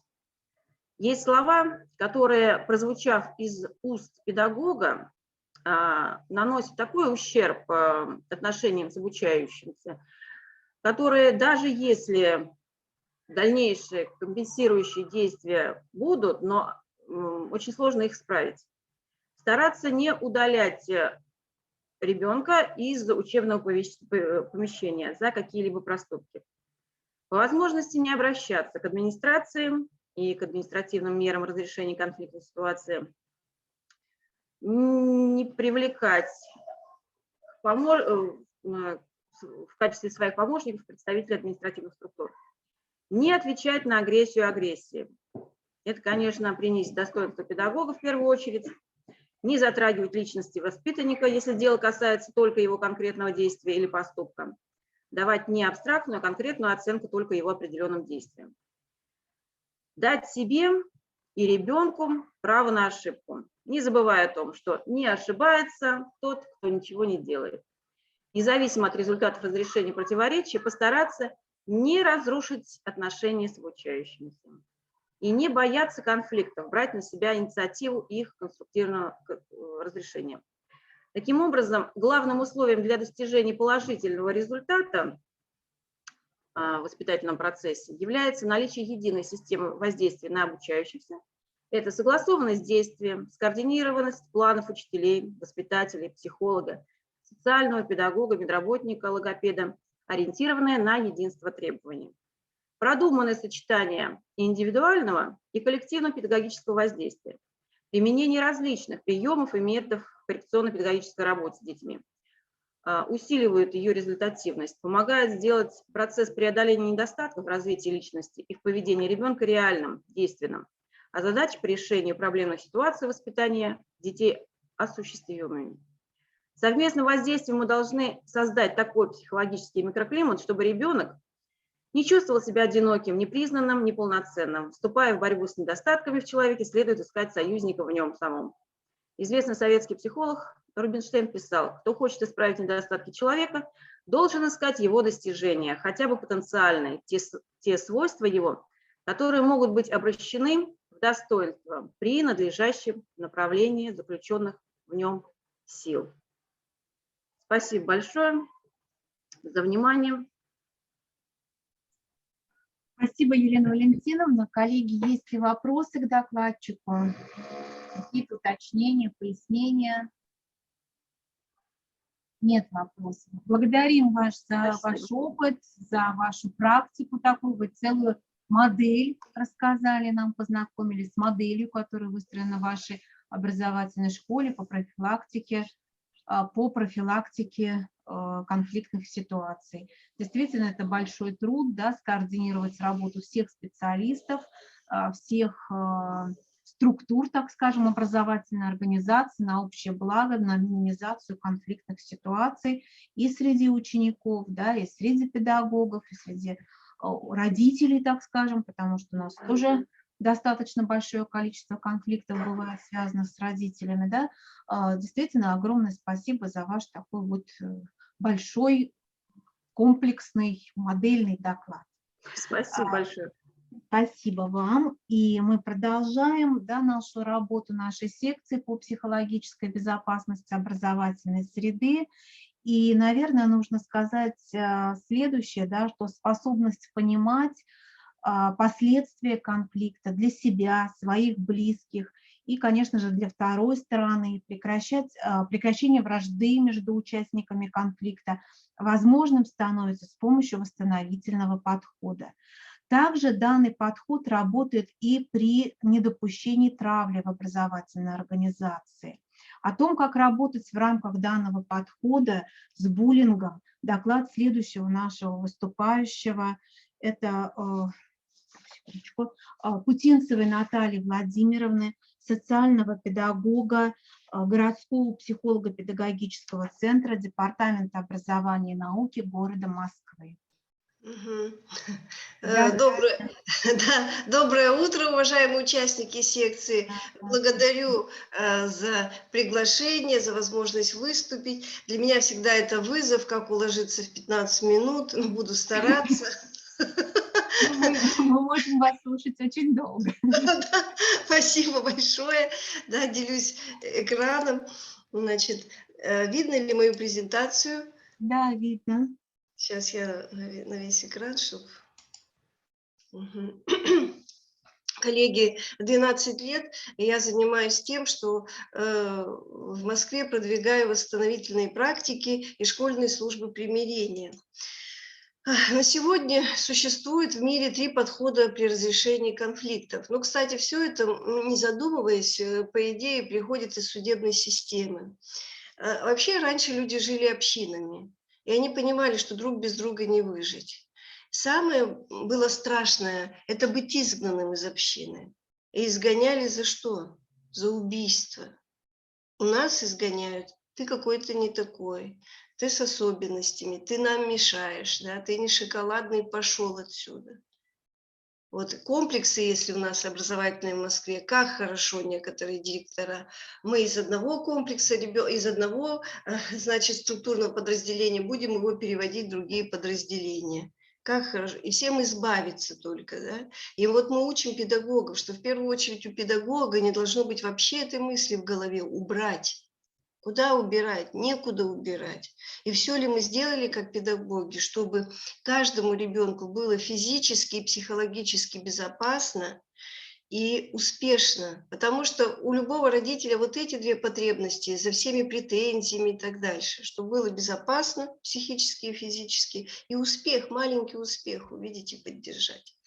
Вот, и это, да, и вот почему иногда говорят, что ну что они не уходят, вот и вроде так плохо, и мама жалуется, а генетически это, что это страх, что я тут, по крайней мере, знаю как, да, а приду я в новое, вдруг там будет еще хуже, чем сейчас.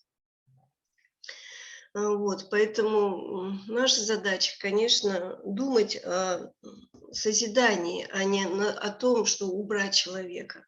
Потом стали образовываться государства, появились судьи, тюрьмы, да, и стало считаться, что есть обидчик, который нанес вред даже не пострадавшему, а государству, и надо найти виноватого и его наказать. Если в общинах компенсировали причиненный вред, то сейчас вообще в мире, да, карательное правосудие, и отсюда смотрим и расширение на социальную сферу, карательный подход, найти виноватого и наказать. Ребенок в 1 классе, он уже кричит: он украл мою резинку, в тюрьму его. Да? Откуда в 8-летнем ребенке такая лексика? Да? Это ведь он берет от нас, от социума. Женщины Чикаго в конце 19-го, начале 19 века вышли на демонстрации с тем, что нельзя к несовершеннолетним правонарушителям применять такие же жесткие меры наказания, как ко взрослым преступникам, потому что это ребенок, и психика хрупкая еще, кто энергетически сильнее, затем пошел. Да, и вот развивается как раз в начале 20 века психология, социология, юриспруденция, появляются социальные работники, психологи, да, мы сейчас обидчика, правонарушителя, подростка протестируем, все про него поймем, напишем программу, даем семье, а семья бегает от специалистов, да, у специалистов руки опускаются. Мы это называем, у нас есть такая шутка: догнать и причинить добро, мы все хотим. Это реабилитационный подход, да, написать программу, реабилитировать, и в основном носится с обидчиком, забывая, а что с пострадавшим, если, да, нанесен вред другому человеку. И вот как критика реабилитационного подхода в 70-е годы 20 века формируется восстановительный подход. Родоначальник его Ховард Зер, который, критикуя реабилитационный подход, говорит о том, что а вы у человека-то спросили, как вообще, как он видит ситуацию, какой он выход видит из ситуации. Человек не беспомощный. И вот в этом есть уважение. Вроде бы мысль такая незатейливая. Спросите самого человека. Ну как же, мы учились 5 лет, мы эксперты, мы теперь лучше знаем, как кому жить. Да? И вот когда мы обучаем педагогов восстановительному подходу, конечно, мы понимаем, да и сама я, когда 12 лет назад училась восстановительному подходу, это, конечно, другое сознание, другое мировоззрение, не искать виноватого, давайте сядем и обсудим, что происходит. Поэтому концепция восстановительного подхода, да, это не просто сейчас я буду техники вам рассказывать, да, но это определенная система, это концепция, да, в которой есть теоретические представления и способы, и процедуры, которые используются именно в ситуации конфликта, эскалации, взаимонепонимания, насилия. Почему он и вырос как, знаете, потребность в обществе. А что делать-то, когда мы понимаем, что когда мы только караем, а сейчас у нас еще давайте сажать с 12 лет, ну что это, давайте вот все усиливать, вместо того, чтобы развивать осознанность. Да, это медленнее, но какие мы результаты получим? Покарать это очень быстро, да, но какие последствия? Как иногда настолько это травмирующе для подростков, что они потом и школу ненавидят, и скулшутинг этот и так дальше. Ценности, которые лежат в основании подхода, да, вот я обожаю восстановительный подход за глубину и за человечность, да, это заглаживание вреда силами самого обидчика.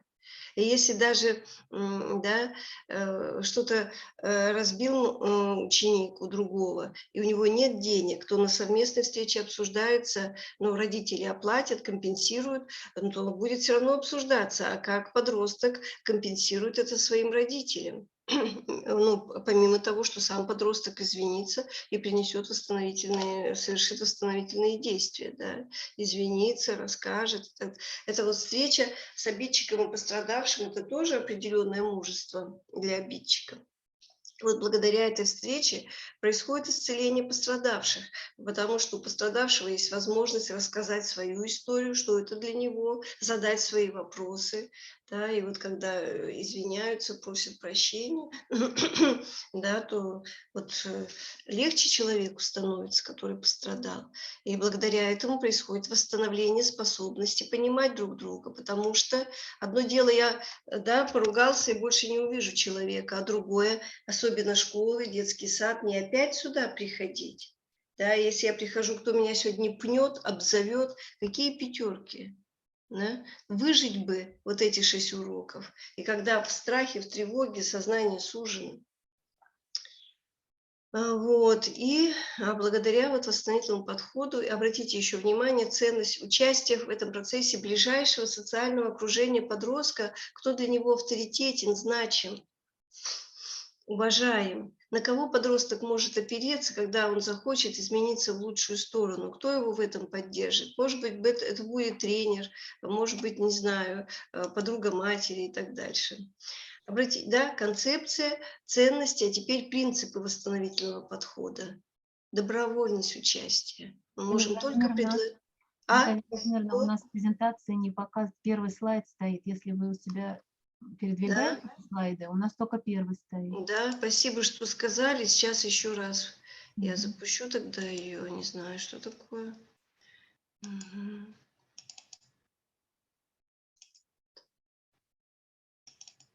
Вот сейчас видно? Да, теперь идет. Может быть, коллеги, даже не знаю, оставлять вот... Ну все, вы же, да, это же вы же закончили, мы же уже, да, вот. Да, сейчас, да. И вот принципы восстановительного подхода, да, добровольность участия, передача ответственности за разрешение конфликта самим участникам, не за них решать, а создать такую атмосферу, наша задача, чтобы люди, ведь понимаете, наказание это не есть ответственность.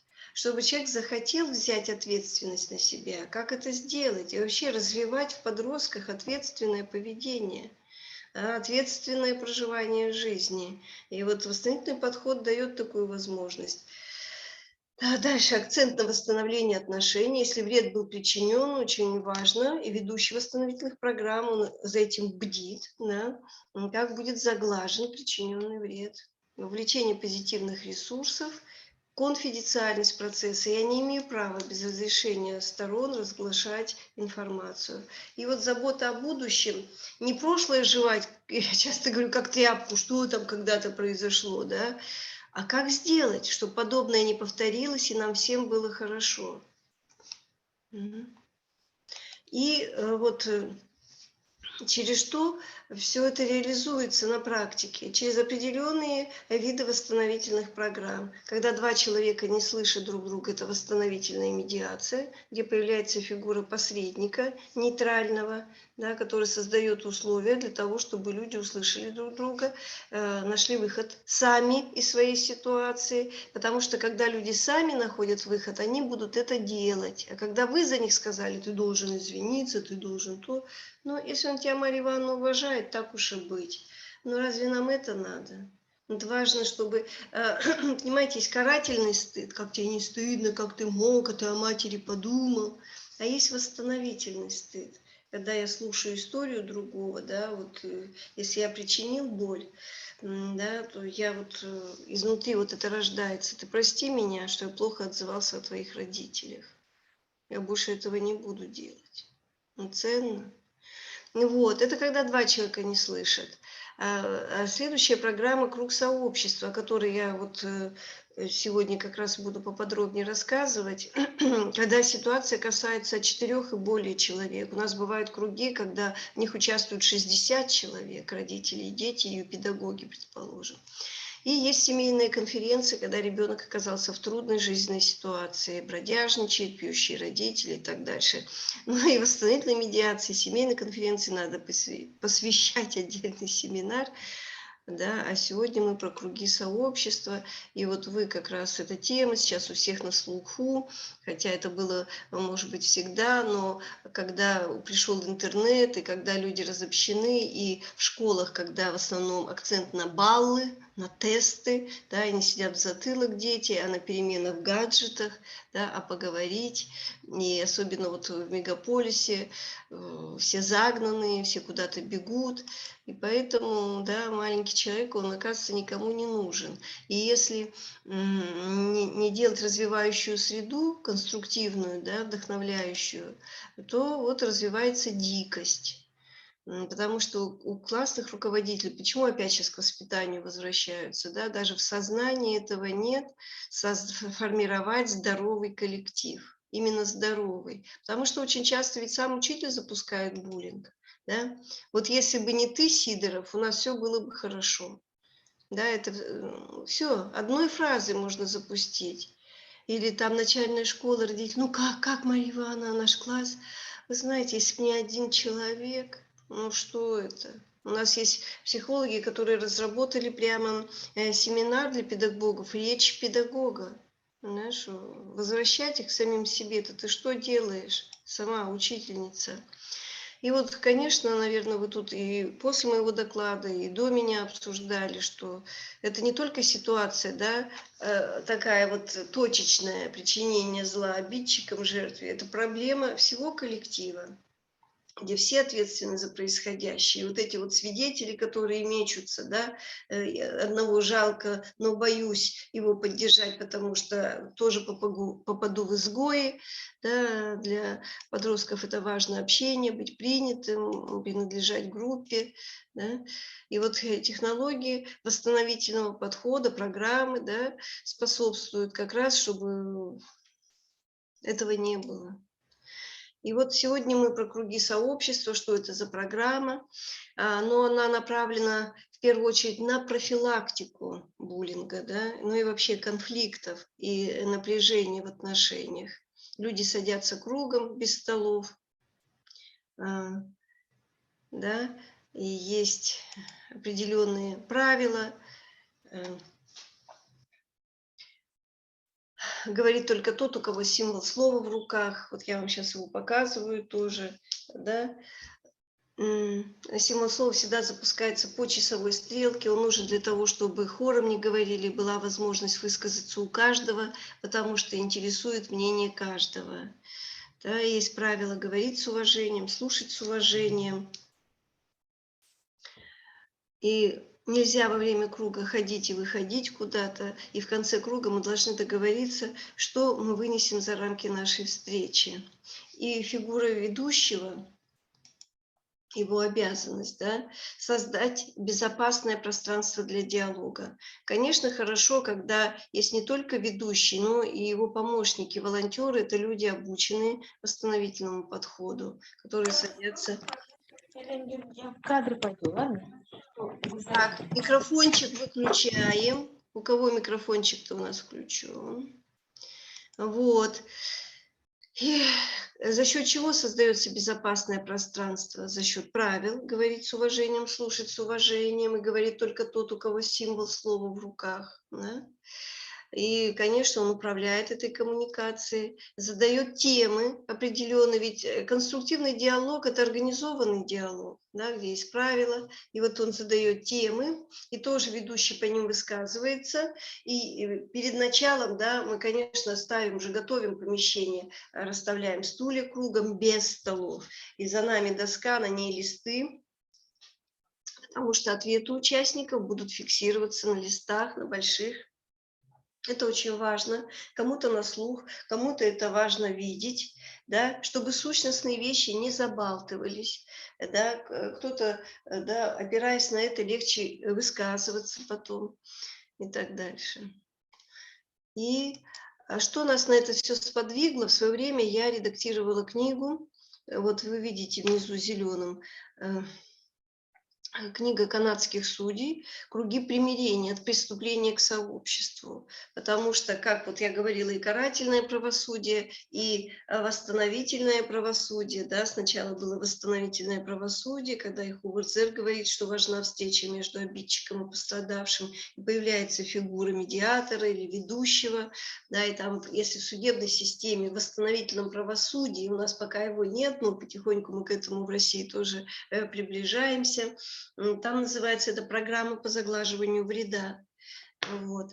И канадские судьи, повтор правонарушений, что делать, и как-то они подумали, и они обратили внимание, что коренное население, индейцы, чаще повторное правонарушение совершают. И кто-то из них, а как они у себя?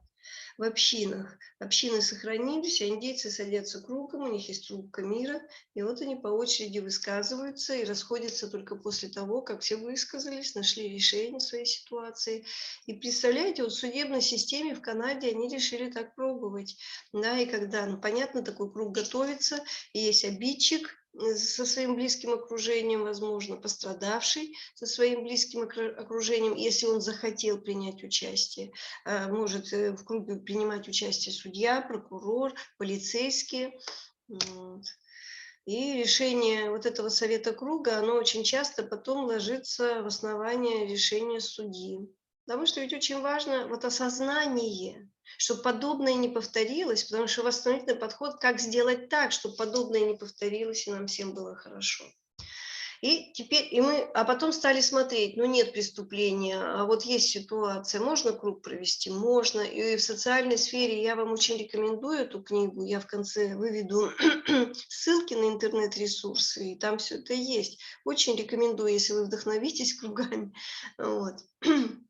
Здесь я вывожу на слайде, да, в каких ситуациях возможно проведение круга. В первую очередь, это как профилактика конфликтных ситуаций, да, когда уже сама есть конфликтная ситуация. Затем совет профилактики мы рекомендуем в формате круга проводить. Или когда необходимо поддержать, вот человеку плохо, да. Вот сейчас у Светы не очень ситуация. Пожалуйста, по кругу поделитесь, а что вам помогает справляться с трудными жизненными ситуациями? Назовите что-то одно. Да? Это очень полезно. Потому что если мы про это не говорим с детьми, о их жизни, соцсети не дремлют, ты никому не нужен, смысла в жизни нет, иди на крышу. Ну, ты действительно аж никому не нужен. У меня столько вопросов. Учителя говорят, идите, у нас сейчас тут дополнительные. Родители все измученные, опять же, в мегаполисе, приезжают, в себя бы прийти, поэтому ребенок думает, господи, мама такая уставшая, я не буду ее нагружать своими проблемами. Я вот в интернете ответ поищу. Поэтому вот.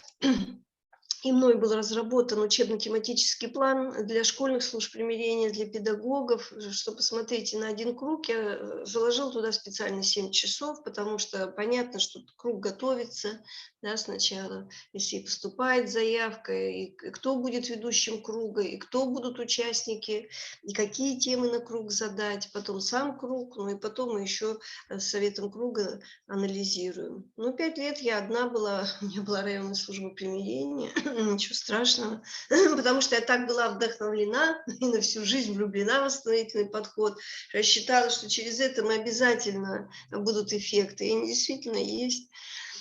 Вот. И помните, я начинала свое выступление, что важна профилактика. И мы рекомендуем, и мы радуемся, что в Москве многие школы взяли это в традицию. Первое родительское собрание для первоклассников в детском саду, когда группа только формируется, для 5 классов, когда ребята из разных пришли школ или классов. Первое родительское собрание провести в формате круга. Да, и вот темы вы видите на экране, которые мы задаем на этом круге. И учитель, классный руководитель, в первую очередь, мы его готовим. Потому что если ничего не надо, да, мы ничего там не проводим, чтобы не подвести ни детей, ни родителей. Потому что в процессе круга и после него у людей столько энергии, позитивной, конструктивной, но не они же учителя. Да? Классный руководитель, ты ведешь класс. И я вообще всегда за честность. Ты-то учитель, ну, сам-то как, что ты не со стульями работаешь. Да? И будь честен сам с собой. И когда учитель мне говорит, вы знаете, мне год до пенсии, да? Или ой, вы знаете, мне главное журнал заполнить. И я понимаю, что человек полностью уже выгорел и уже не соображает, что он говорит. А еще он с детьми взаимодействует. Да? Какой пример он подает. Поэтому на семинарах приходится бодрить педагогов. Ну, вы увидели, да, жизненные ценности, как вы ее передаете своему ребенку. Потому что круги, они вообще, конечно, про ценности наши. И про наши идеалы. И чего мы хотим. Восстановительный подход, он как бы, что ты хочешь, человек? А что сам готов для этого делать? Очень часто ведь даже люди, подростки не могут сформулировать, чего они хотят, потому что с детства мало еще что-то хотеть. Мы, родители, лучше знаем, быстро одел шапку. Да? Вот, поэтому вот сформулировать, а что ты, да, что вы хотите-то, родители? Или учитель говорит, ой, я анкетки собрала, я все, молодец, ты все прочитала, ты все знаешь. Но родители не читали эти анкетки, они не слышали друг друга. Поэтому и начинается в чатах мытье костей там и так дальше. Ну, ужасно. Поэтому учитель мы подучиваем, он должен говорить, и вот на таком родительском собрании, когда гробовая тишина, никто не сидит в телефонах, все видят друг друга и знакомятся за одним. Да? И вот здесь должно прозвучать, что никаких чатов у нас не будет, это нас разобщает. Информацию только вот так. Вы хотите, да, и они же, чтобы дружный был класс, чтобы веселый, там, успешный, чтобы не было изгоев, родители говорят, да. И вот, а потом третий вопрос. А твоя задача как ведущего, ты резюмируешь каждый круг, да? Вы все хотите такой класс. У нас нет волшебной палочки. Мы не можем все скинуть на классного руководителя, чтобы каждый из вас готов для этого делать, чтобы у нас был такой класс. Вот оно, разделение ответственности. Кто что будет делать. Все, и родители, вот мы будем в них, да, ведь нет института, где учили бы на маму с папой. И вот здесь в них как раз мы актуализируем родительскую позицию. И в середине круга уже они говорят, родители, пожалуйста, проведите такое с нашими детьми. А я говорю, хорошо, но это будет во время уроков, мы согласны. Вы должны это поддержать. Конечно. Почему мы с родителей начинаем? Чтобы они не обесценивали, не говорили, что у вас там за кружки, за секта. Вот. И поэтому, когда только формируется детский коллектив, ну, в моем опыте с середины 3 класса круги очень хорошо идут. Раньше я, ну, потому что я не из школы, я всегда была приходящим специалистом, хотя по России у нас есть воспитатели детских садов, которые... Она говорит, воспитательница, они работают в восстановительном подходе. Она говорит, а мы вечером, у нас есть свой символ слова, мы садимся на коврик, и вот есть какая-то тема, которая нас волнует, и мы ее обсуждаем. Здорово. И вот с ребятами, ну, это мы называем классические темы, когда вот, например, что для родителей, что для детей, когда они никогда еще не участвовали вот в таком формате, мы рекомендуем все-таки первый круг проводить на такие темы, да, качества, которые ценишь в себе и в другом, в каком классе хотел бы учиться, ну, я немножко иногда расшифровываю, что, может быть, хотелось улучшить, изменить в своем классе. И какой-нибудь, знаете, во времени ограничено, что примеры приводить, да, 7 класс девочка сразу берет всему слово, понимает после первого круга, что тут не страшно. Обязательно классный руководитель тоже участник, обязательно. Психолог, если есть в этой школе, я всегда просила, чтобы пришел. Вот. И какая-нибудь шустрая девочка или мальчик говорит, у нас все по кучкам обзываются, дерутся. Я бы хотела, чтобы мы как одна команда. Гробовая тишина. Вот наконец-то дети чувствуют, что вот здесь, в безопасном пространстве, я могу проговорить то, что меня волнует. Ну и ведущий как себя поведет, какие вопросы, ну это мы на тренинге учим, да. Тебя обзывают, спрашиваю я, меня нет, говорит девочка. А когда ты это видишь в своем классе, что ты чувствуешь? Мне очень неприятно. Что бы ты хотел? Я хотела бы, чтобы это прекратилось. А вот ты говоришь, что хотела бы, чтобы как одна команда, чтобы дружная. А как, на твой взгляд, это можно сделать? Задумывается. Я говорю, ребят, ну вот сейчас пойдем по кругу, у кого будут еще какие-то идеи, то, пожалуйста, озвучьте.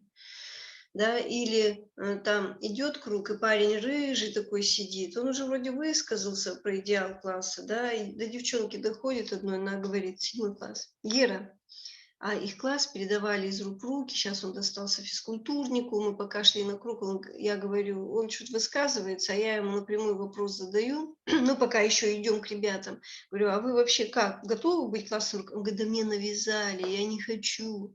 Дети это же все чувствуют. И вот в этом классе, да, рыжий парень высказался, через несколько человек, вот эта девчонка, обращаясь к нему, говорит, Гера, а почему ты не говоришь, что когда урок заканчивается, все начинают тебя толкать, а когда ты падаешь в коридоре, все начинают тебя пинать? И Гера заходится в беззвучных рыданиях и выбегает из класса. Мой помощник за ним.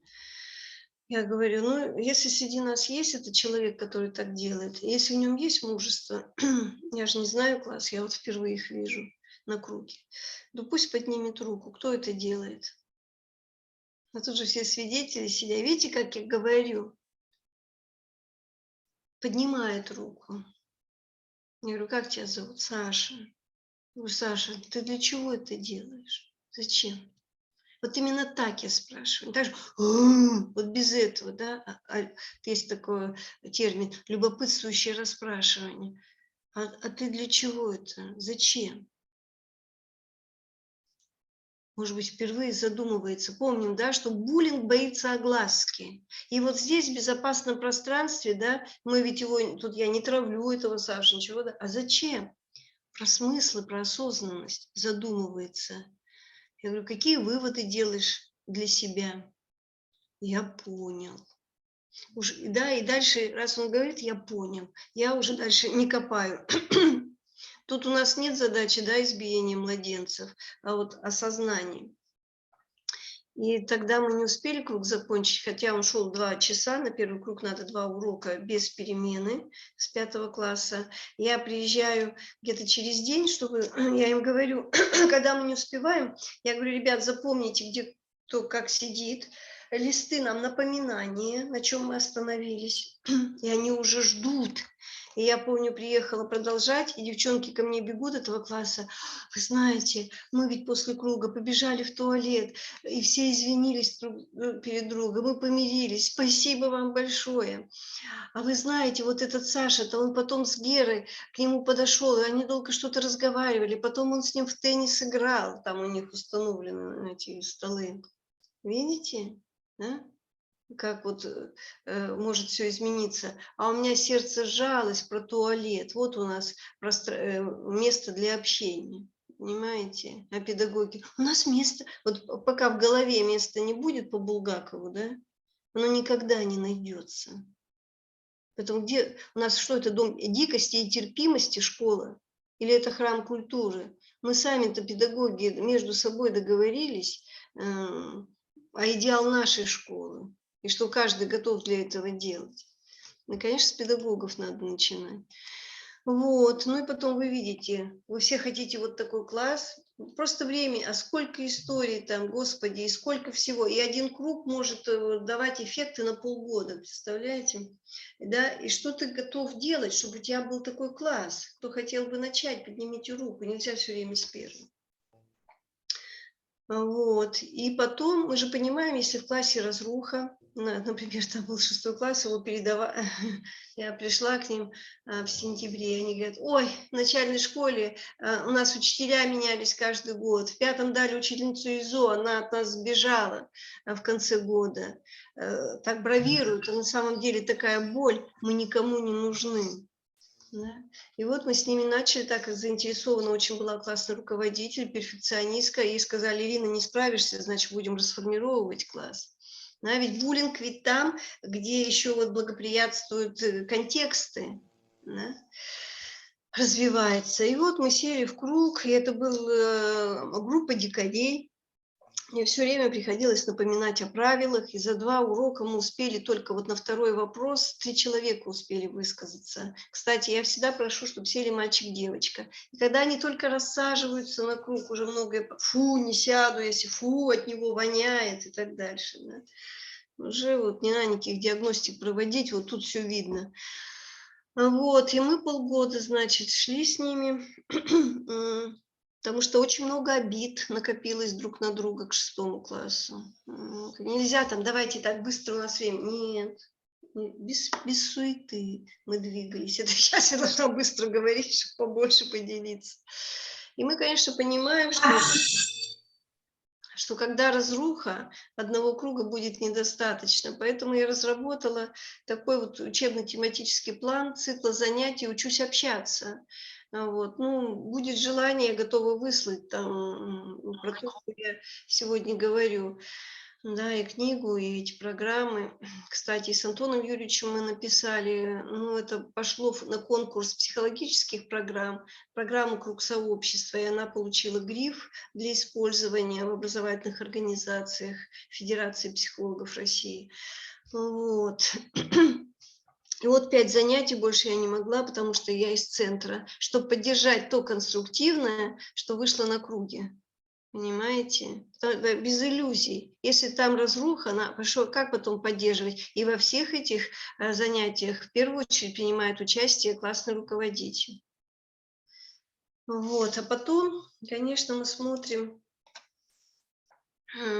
да, и ситуация меняется. И я помню эти дети-дикари.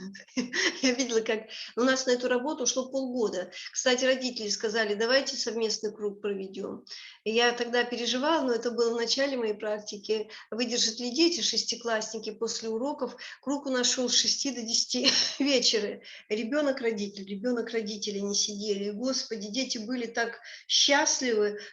Оказывается, я не брошенный. Родитель нашел время прийти, сидели такие гордые, да, и вот мы обсуждали, и потом вот эти занятия, и на последнем я их спросила под Новый год, а что, ребят, все это было для вас? Да я даже видела, как они из дикарей превращаются в студентов, не просто в учеников, когда я слышала, как они разговаривают, проговори себя, Саша, я правильно тебя слышу, ты это и это хочешь сказать, давай сядем, обсудим и так дальше.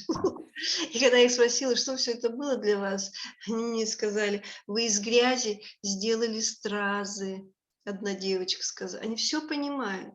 Какая самокритика? Вы из грязи сделали стразы. Я говорю, ну это вы захотели, и у вас все получилось. Волею судеб года через 2 с Ириной где-то пересеклись. Я говорю, ну как, с классным руководителем? Она говорит, Наталья Владимировна, я потом просто отдыхала в своем классе. Да? Потому что ведь их надо научить, а как взаимодействовать. Когда есть какая-то ситуация, садятся кругом и обсуждают. Да? Расписали раздевалку, там была тоже ситуация, ну, уже после кругов. Приехала, учусь общаться, проводить. Значит, расписали раздевалку. Известно, что наши, неизвестно кто. А у меня всего 45 минут. Учусь общаться, 45 минут идет. Я говорю, так, пожалуйста, Мария Петровна, что произошло? Она говорит, ну вот расписали, неизвестно кто наши. Я говорю, что вы чувствуете? Она поделилась своими чувствами. Я говорю, пожалуйста, твоя задача как ведущего, да, быстро соображать, что, какой вопрос задать. Я говорю, пожалуйста, отзовитесь на то, что вы услышали, и какой выход вы видите из ситуации. По-хорошему, лучше разделить эти два вопроса. Но я понимала, у меня 45 минут и 25 человек, да. Вот. И ребята стали высказываться. Еще, я не следователь, ведущий восстановительных программ не следователь, не полицейский, да, и у меня не было задачи, чтобы этот человек признался, но он сидел среди одноклассников, и забегая вперед, я скажу, что он не признался, но он сидел среди одноклассников, и он слышал их отклики на эту ситуацию, и к одному пареньку попадает символ слова, он говорит, это не я. Но мне стыдно за свой класс. Вот сейчас все закончится, я пойду, я буду стирать. Через 3 ученика еще паренек, обращаясь к первому, говорит, я пойду с тобой.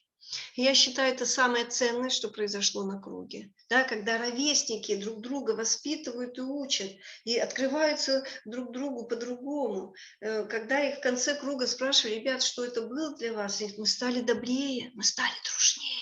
2 часа удели, у нас времени нет, как же у нас урок? Да, а давно замечено, что если доброжелательная атмосфера, все учатся хорошо. Если по кучкам или буллинг, не дай бог, все учатся плохо. Это на нас, на всех влияет. Вот. Ну и для педагогов, когда сложная ситуация в классе, и когда вот махровый буллинг, мы рекомендуем, конечно, в первую очередь, или есть к этому предпосылки, в первую очередь проводить круг с педагогами сначала. Круг с педагогами перед вами, да. Ну, чтобы взбодрить, я всегда, какое профессиональное качество вы в себе цените, чтобы вспомнили о своей роли и предназначении, миссии, если хотите. Да, а дальше в чем, на ваш взгляд, ситуация в 5? А вы что, не знаете, что ли, педагоги? Я говорю, для меня очень важно, как вы это видите, как каждый из вас это видит. Да? И все ведь мы вот на листах, все перед всеми. Это очень важно. Не какой-то там секретарь что-то там написывает. Да? Восстановительный подход – это открытость. И вот в этом уважение каждому человеку. И здесь нет кто лучше, кто хуже, кто умнее. Это круг он, да, вот равность, вот это высказывание. И это не значит, что большинство право, понимаете, а вот важно договориться, потому что у каждого своя правда. Да? В чем ситуация, дальше какой выход вы видите, и что каждый из вас готов для этого делать. И не так, пусть администрация решает, или там бедный учитель, все на него, на классного руководителя. Вот это вот разделить ответственность между всеми. И я не за пинг-понг, как у нас любят, школа виновата, нет, семья виновата. Давайте разделим ответственность. Да, и поэтому, конечно, отчеты легко писать, потому что цель встречи, вопросы – это вопросы круга, итоги – это к чему мы пришли, все. И тогда это четкий, внятный отчет. Любая проверка, нет претензий. А когда беседы проводили, ну это смешно, это все вчерашний день. Когда общие фразы, кому это все надо? Вот.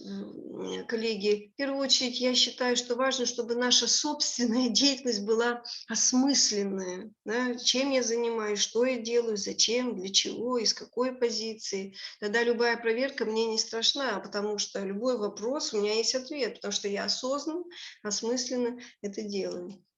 Ну и последний практический слайд, но я так быстро все, надеюсь, что немножечко вы уловили, что происходит, когда ученики, да и родители, и педагоги участвуют в таких программах, ну, сегодня более, да, в кругах. Уважительно слушать и говорить, выстраивать конструктивный диалог, договариваться, да, как выходить из ситуации конфликта, когда настоящее знание, когда ты это прожил, а не когда я почитал, кого-то послушал, а вот когда я прожил, я знаю, что это работает, что так возможно, да, брать ответственность за свои слова, брать самому. Это же здорово, да, управлять своими чувствами, понимать чувства других, когда на сегодня пришли к выводу, что важен даже не IQ, а эмоциональный интеллект. А что это такое? И успешный человек – это у которого развит эмоциональный интеллект. Что это такое, да? Это вот чувствительность соучастие, умение разрешать конфликты. Вот все, что здесь написано, это и есть эмоциональный интеллект. Где надо быть честными, за счет чего мы развиваем это в учениках, где место этому, найти это место. Да? И в итоге осознанно, потому что осознанно проживающий свою жизнь человек – это счастливый человек. Ну и как обещала, вот первая ссылка, наконец-то в Москве мы получили статус городской службы примирения, у нас появился свой электронный портал, и там очень много материалов, и он будет наполняться, конечно. Вот. Но личный кабинет там можно создать только пока образовательным организациям города Москвы, но помимо личного кабинета там есть очень много содержательного материала в общем доступе, поэтому рекомендую. А вторая ссылка – это сайт Антона Юрьевича Коновалова, моего коллеги. Да, мы вместе давно занимаемся продвижением бренда школы. Это тоже много. Да. Ну, это мои контакты, если остались вопросы какие-то, предложения, кому-то что-то выслать, то, пожалуйста. Единственное, я презентацию не высылаю. Вот, да, а материалы, которые здесь прозвучали, я готова этим делиться. Вот, или какие-то вопросы, если у вас есть, то, пожалуйста, напишите мне, я всегда отзовусь. Вот. Спасибо, Наталья Владимировна. Да, спасибо огромное за ваш такой объемный, глубокое выступление. Действительно, понятно, что тема огромная, и вот за тот промежуток времени, который мы работаем, да, очень сложно все рассказать, но действительно это было очень содержательно, очень логично и очень понятно для нас всех, потому что здесь у нас большинство психологов, я думаю, что вот в нашей команде, и мы как раз говорили с самого утра про буллинг, и действительно это очень большая работа с и жертвой, и с буллером самим, да, который требует очень внимательного подхода, очень аккуратного, потому что мы работаем с детьми, и наша задача всех психологов, педагогов не навредить ребенку. Коллеги, пожалуйста, вопросы к Наталье Владимировне. Да, и у вас есть Халикова Лилия. Наталья Владимировна, с удовольствием вас приветствую. Я скажу, что, да, Лилия, значит, у вас есть наши засланные казачки, поэтому, я думаю, вы будете развивать в городе Уфа этот восстановительный подход. Наталья Владимировна, я просто коллегам хочу сказать, с Натальей Владимировной мы в Москве как раз работали в рамках психолога детского коллектива, чудесная команда. И такая и сердечная, и открытая, вот, ну, настоящая команда, когда есть и согласование, когда есть такой дух единения и такие человеческие отношения. Очень скучаю по тому, что у нас происходило. Это было просто здорово.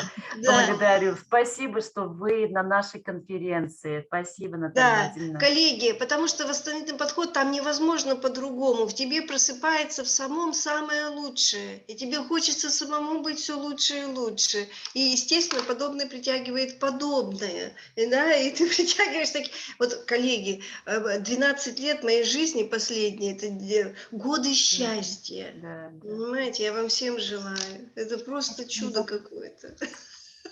Спасибо. Да. Благодарю, спасибо. Да. Огромная радость, что вы посетили нас. Уже подарили столько счастья. Спасибо большое, спасибо, коллеги. Спасибо, дорогая Наталья Владимировна. Я всегда на связи, если что. Спасибо вам огромное, да, спасибо. Ну, коллеги, мы продолжим нашу работу. Мы сегодня говорим в целом о профилактике буллинга, о безопасности образовательной среды. И как неоднократно мы уже отмечали, выступающие отмечали, большая роль в профилактике отводится педагогу. И особенно важна роль, конечно же, классного руководителя. Именно о роли классного руководителя в профилактике буллинга посвящено выступление Поповой Марины Александровны, педагога Борисоглебской школы-интернат города Борисоглебск Воронежской области. Пожалуйста, Марина Александровна, вам слово. Да, здравствуйте, доброе утро, коллеги. Сейчас я попробую загрузить презентацию. Ее видно? Да, загрузилась. Хорошо, спасибо большое. Итак, да, я продолжу как раз тему предыдущего оратора и расскажу о роли классного руководителя в профилактике буллинга в подростковой среде обучающихся с ограниченными возможностями здоровья.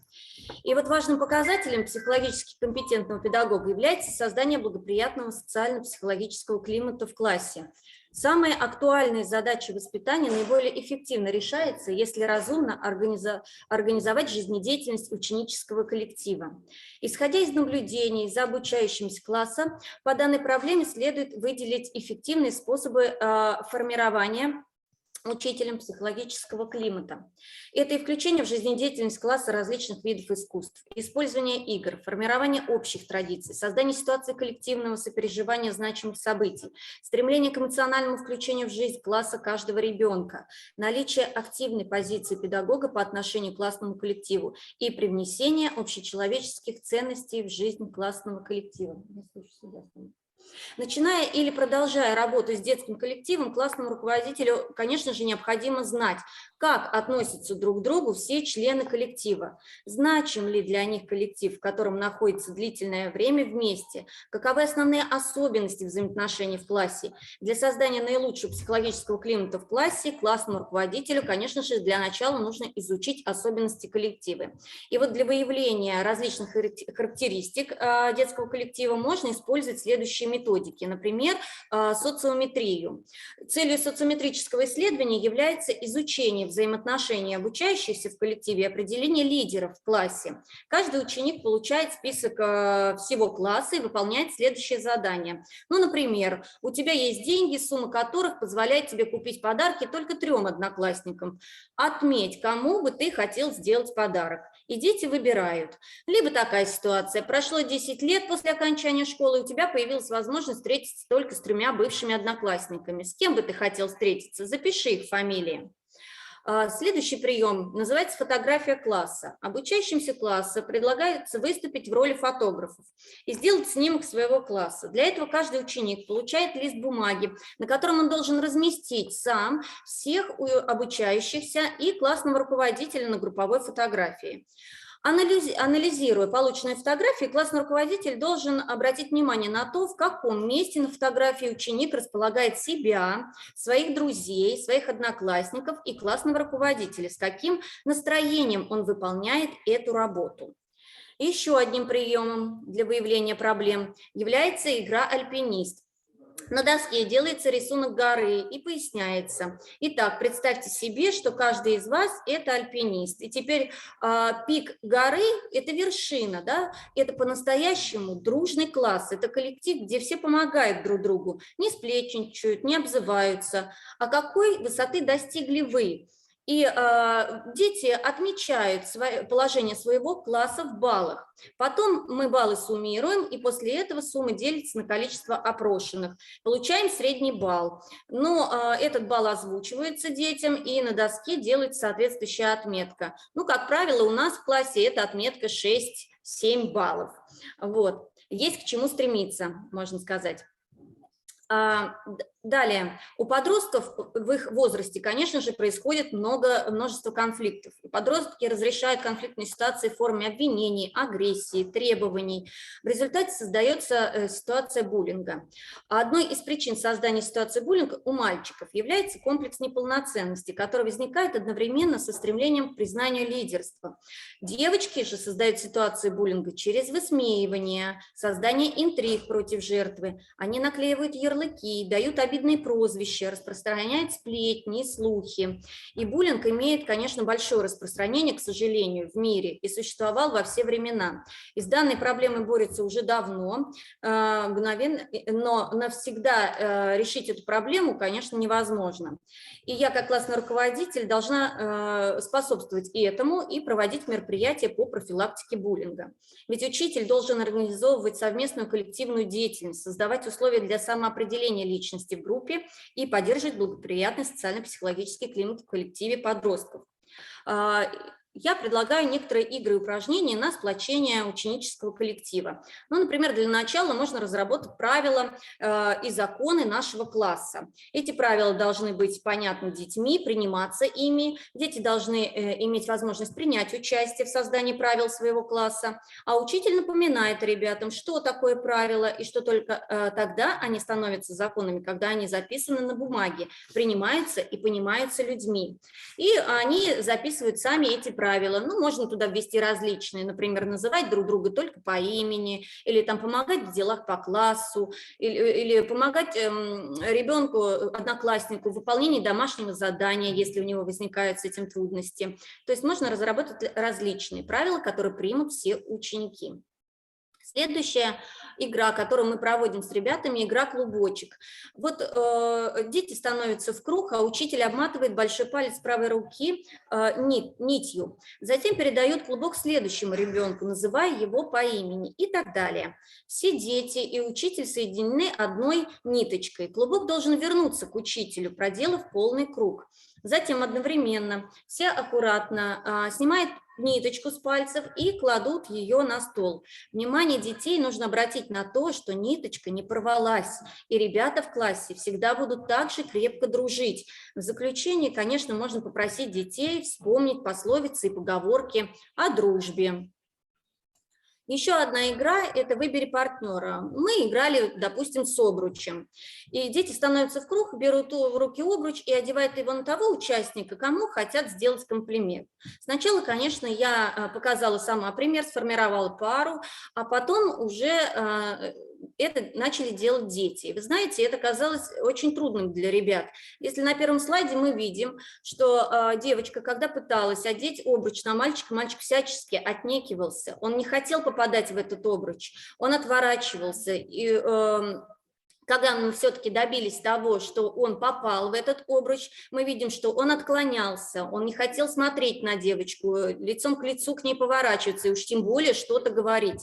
Но потом они все-таки, после моих убеждений, они все-таки преодолели этот барьер, и Рома смог все-таки повернуться и даже сказать пару ласковых комплиментов своей однокласснице. И это была наша маленькая победа, можно сказать. Следующая игра – это радио. Ну, можно тоже поиграть с детьми и на перемене, и на классном часе. Дети сидят в кругу, учитель сидит спиной к классу и объявляет: «Внимание, внимание, потерялась девочка», и описывает кого-нибудь из класса: цвет волос, глаз, какие-то характерные детали одежды. Пусть она подойдет к диктору. И дети слушают, смотрят друг на друга, внимательно, конечно, должны определить, о ком же идет речь, назвать его имя. В роли диктора может выступать любой ребенок. Эта игра направлена на отвлечение детей от фиксации на собственном «я» и обращение их внимания на сверстников. Конечно, в качестве одного из методов профилактики можно использовать организацию классных часов, основными идеями которых будут темы об уважительном и толерантном отношении к окружающим людям.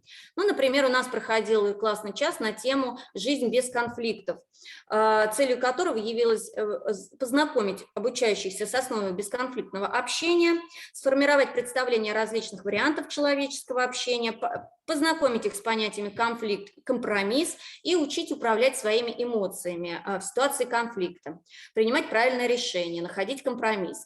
Но для начала, конечно, я им задала вопрос, что же такое конфликт, как вы это понимаете, и раздала им листки, вырезанные в форме облака, и предложила им написать слова, которые у них ассоциируются со словом конфликт. Дети написали ссора, драка, страх, враждебность, гнев, ненависть, все, что они думали. Вот. Собрали эти облака и прикрепили на солнышко. И, конечно же, попросила детей ответить, что же произошло с солнцем. Естественно, они сказали, что надвинулась гром, молния, гроза, тучи закрыли солнце. И я пояснила, что так и в жизни, ссорясь друг с другом, люди поражают своими обидами самые ценные человеческие органы – сердце и душу. Далее мы посмотрели с ребятами мультфильм про медведя и лося, которые встретились на узком мостике и не могли договориться. Да, и здесь мы обсудили с ними, как же могли поступить маленькие звери и как им решить этот конфликт и что такое компромисс. послушали притчу о гвоздях и разобрали ее тоже. И таких заданий на классном часу было очень много. Но ведь родители, вот хочу обратиться к родителям теперь, они же ведь тоже являются участниками образовательного процесса. Поэтому для создания наилучшего психологического климата в классе необходимо привлекать и родителей тоже. И изучение семей обучающихся позволит классному руководителю ближе познакомиться с самим учеником, понять уклад жизни семьи, ее традиции, обычаи, духовные ценности, стиль взаимоотношений родителей и детей. И для изучения семей классный руководитель может использовать, конечно, множество методов, таких как и наблюдение, и беседы, и тестирование, анкетирование, деловые игры, тренинги, материал детского творчества, интерактивные игры. Ну, например, покажу пару анкет. Как только мы берем класс, например, с 5 класса, да, в себе в классное руководство, мы проводим анкету знакомства с родителем. Предлагаю своим родителям написать сочинения на такие темы, как «Мой дом, моя крепость», «Моя будущая семья», «За что я люблю своих родителей». И предлагаю написать их вместе с ребенком именно, чтобы и ребенок поучаствовал в сочинении. Люди, без которых моя жизнь была бы невозможна, праздники и будни моей семьи. Дальше можно предложить родителям выполнить следующее задание. Тесты. Я родитель, я приятель. Определить с помощью таблицы степень самостоятельности собственного ребенка. Перечень действий ребенка родителям предлагается. И они распределяют эти действия в 2 колонки таблицы самостоятельно. Собирается ли он в школу сам? Выбирает ли он одежду для школы? Делает ли он уроки? Определяет ли, с кем ему дружить? Да? То есть они смотрят, делает он это сам или они все-таки помогают ему в этом. И вы знаете, работа с перечнем действий и таблицей помогает родителям взглянуть на свою семью со стороны. И многие, работая с таблицей, начинают осознавать, что в семье растет ребенок, которому, оказывается, не дают возможности быть самостоятельным. И вот я считаю, что только вместе классный руководитель, обучающийся, родители, да, администрация школы, социальные педагоги, психологи могут создать атмосферу взаимопонимания, доверия и уважения друг к другу и создать наилучший психологический климат в коллективе. Ведь важная цель воспитательной работы – это привить ребенку чувство, что класс и школа не являются чужой группой людей. Задача учителя быть наглядным примером, отзывчивого, готового прийти на помощь. И, как говорил Добролюбов, справедливый учитель – это такой учитель, поступки которого оправданы в глазах учеников. Таким образом, благоприятный психологический климат создается гуманным отношением учителя к ученику.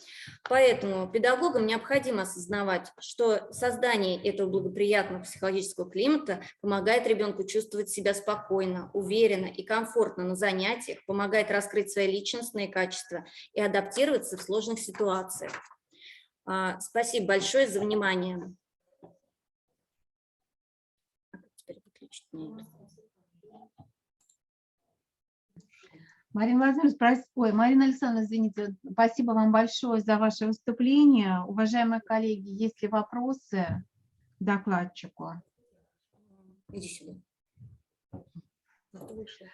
Так, вопросов нет, да, получается. Благодарим вас за выступление и, наверное, продолжаем, и уже сегодня завершаем, да, потихонечку подходим к завершению нашей работы.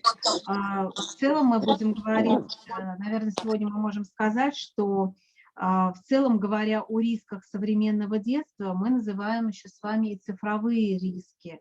И по мнению многих исследователей, примерно около 60% детей проводят от 5 до 8 часов в сети интернет.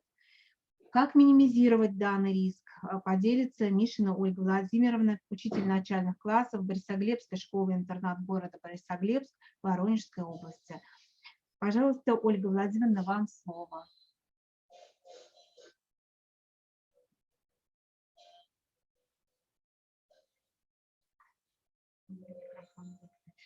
Можно попросить Ольгу Владимировну микрофон включить?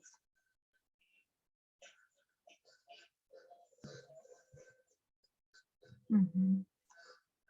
Спасибо. Владимир, пожалуйста, здравствуйте. Здравствуйте. Я немножко расскажу сегодня об угрозах безопасности детей младшего школьного возраста в сети интернет.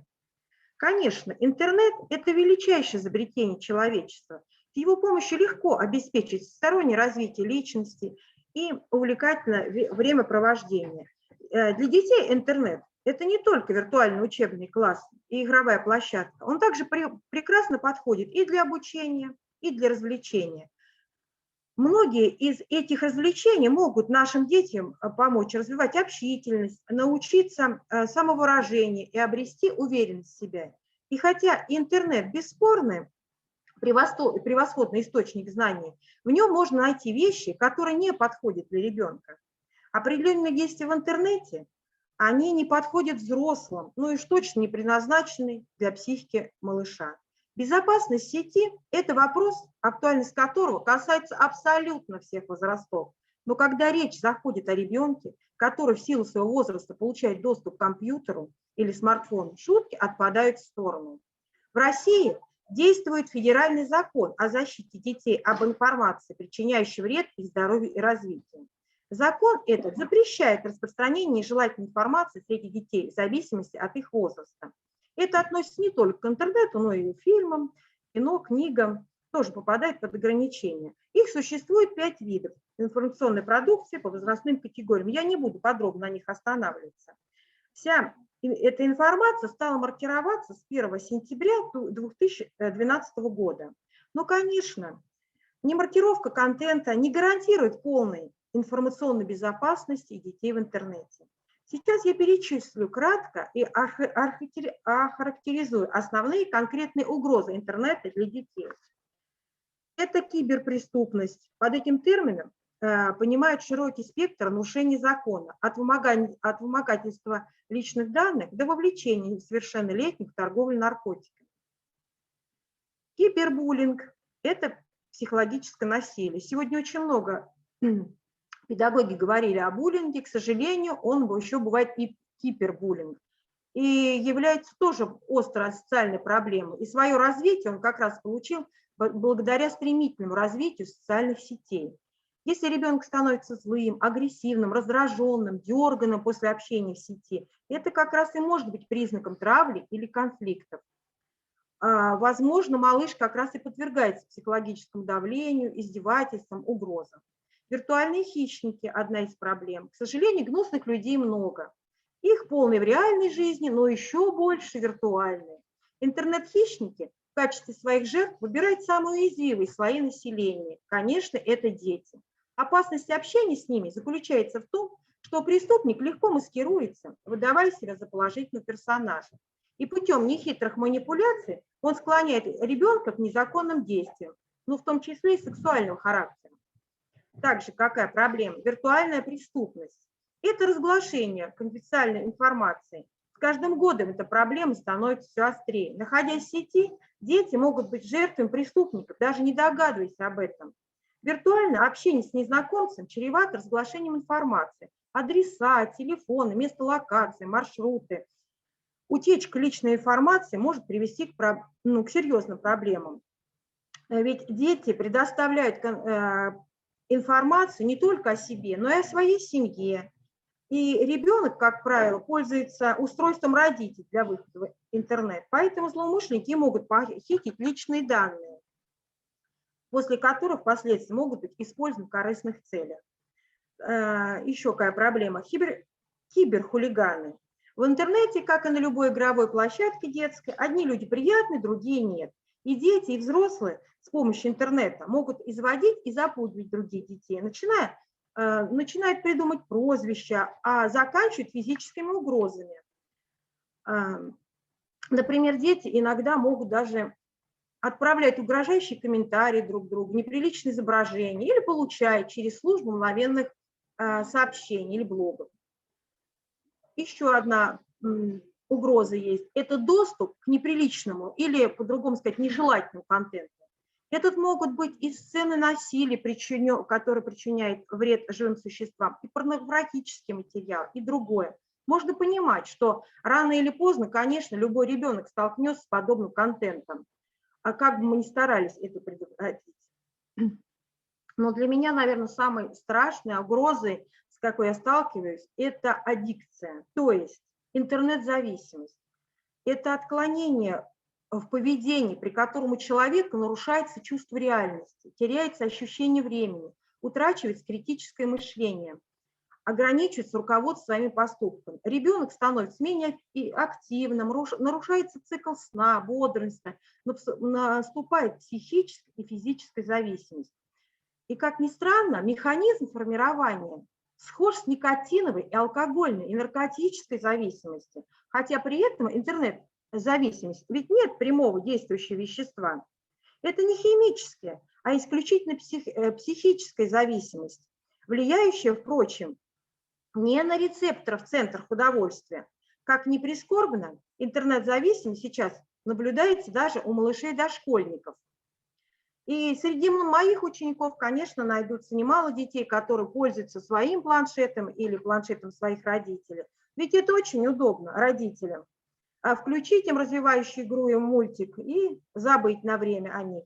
А между тем, перекладывая на электронные девайсы функции развлечений и воспитания детей, родители сами могут диагностировать интернет-зависимость каждого ребенка или, наоборот, развить у них. Вот когда, если поведение ребенка не изменилось, успеваемость в школе не ухудшилась, настроение и самочувствие хорошее, причин для тревоги нет. Скорее всего, это еще терпимо. Но когда же стоит беспокоиться?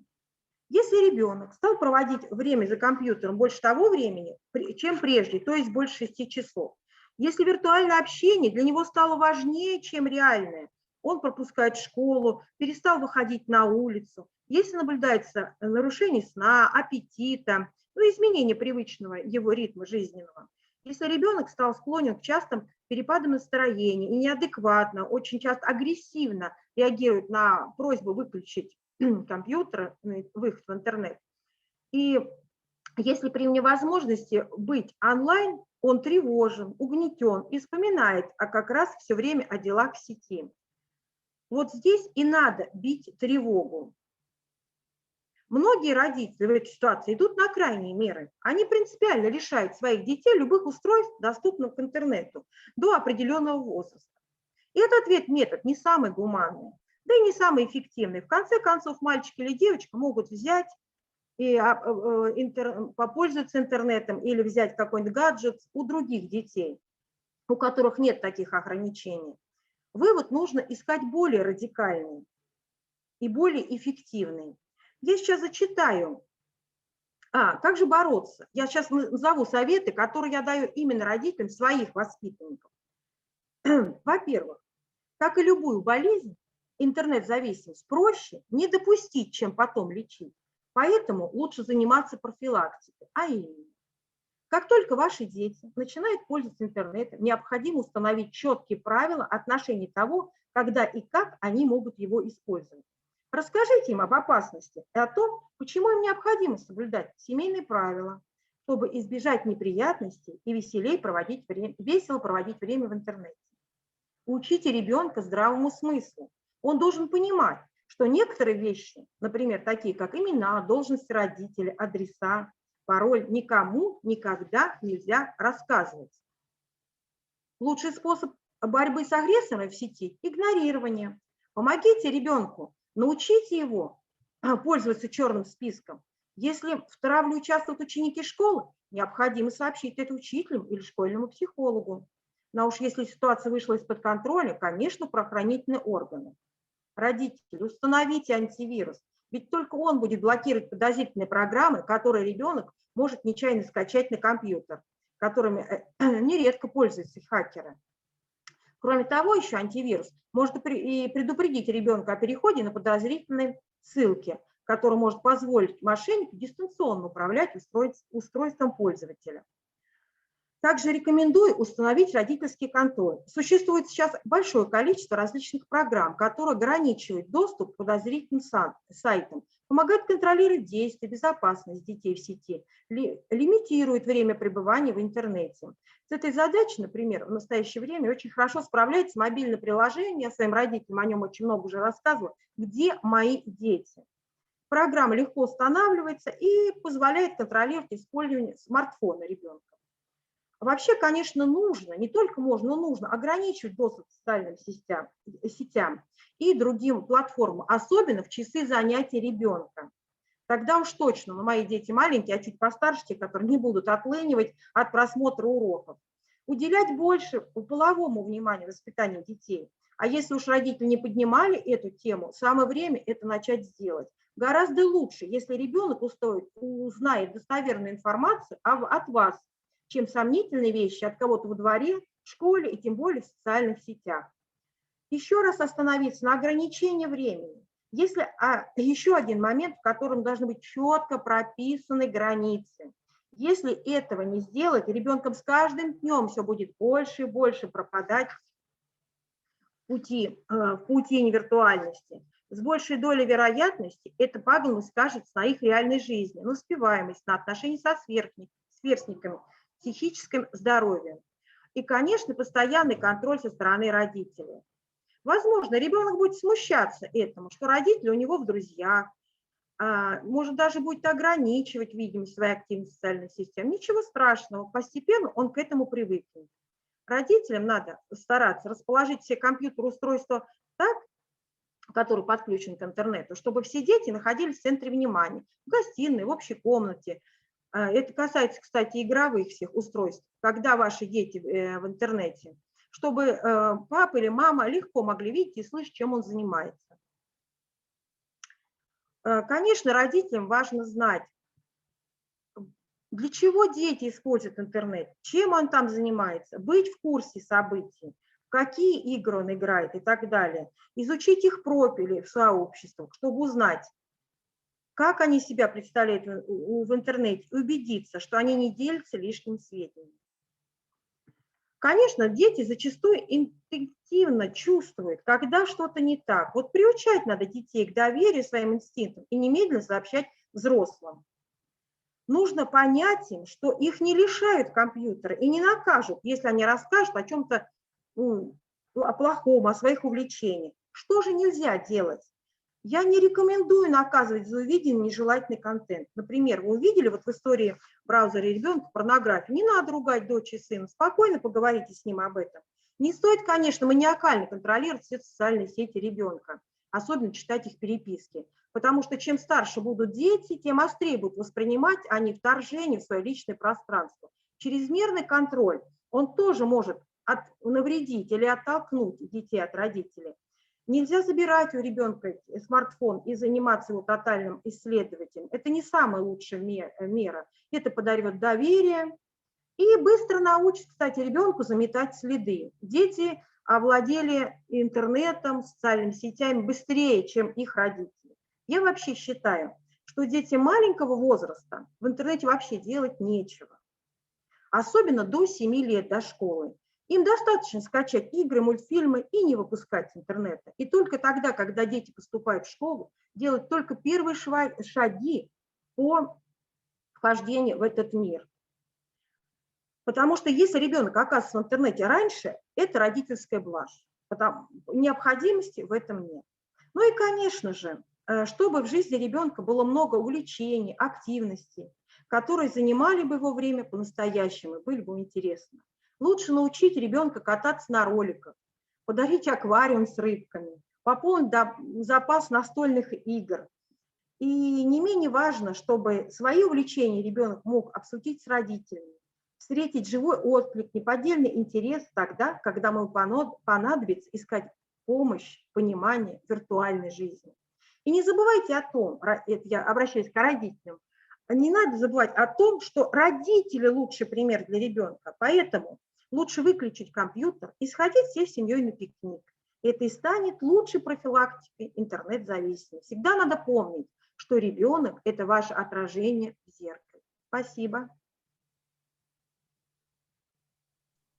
Спасибо большое, Ольга Владимировна, вам за содержательное выступление. Коллеги, есть уточнения, вопросы к докладчику? Но если нет вопросов, у меня такое тогда, наверное, любопытство такое. Да. Скажите, пожалуйста, вот вы привели опыт работы с родителями, то есть вы работаете вплотную с родителями. Скажите, пожалуйста, как родители реагируют на ваши рекомендации, ваши какие-то советы, да? Что родители говорят?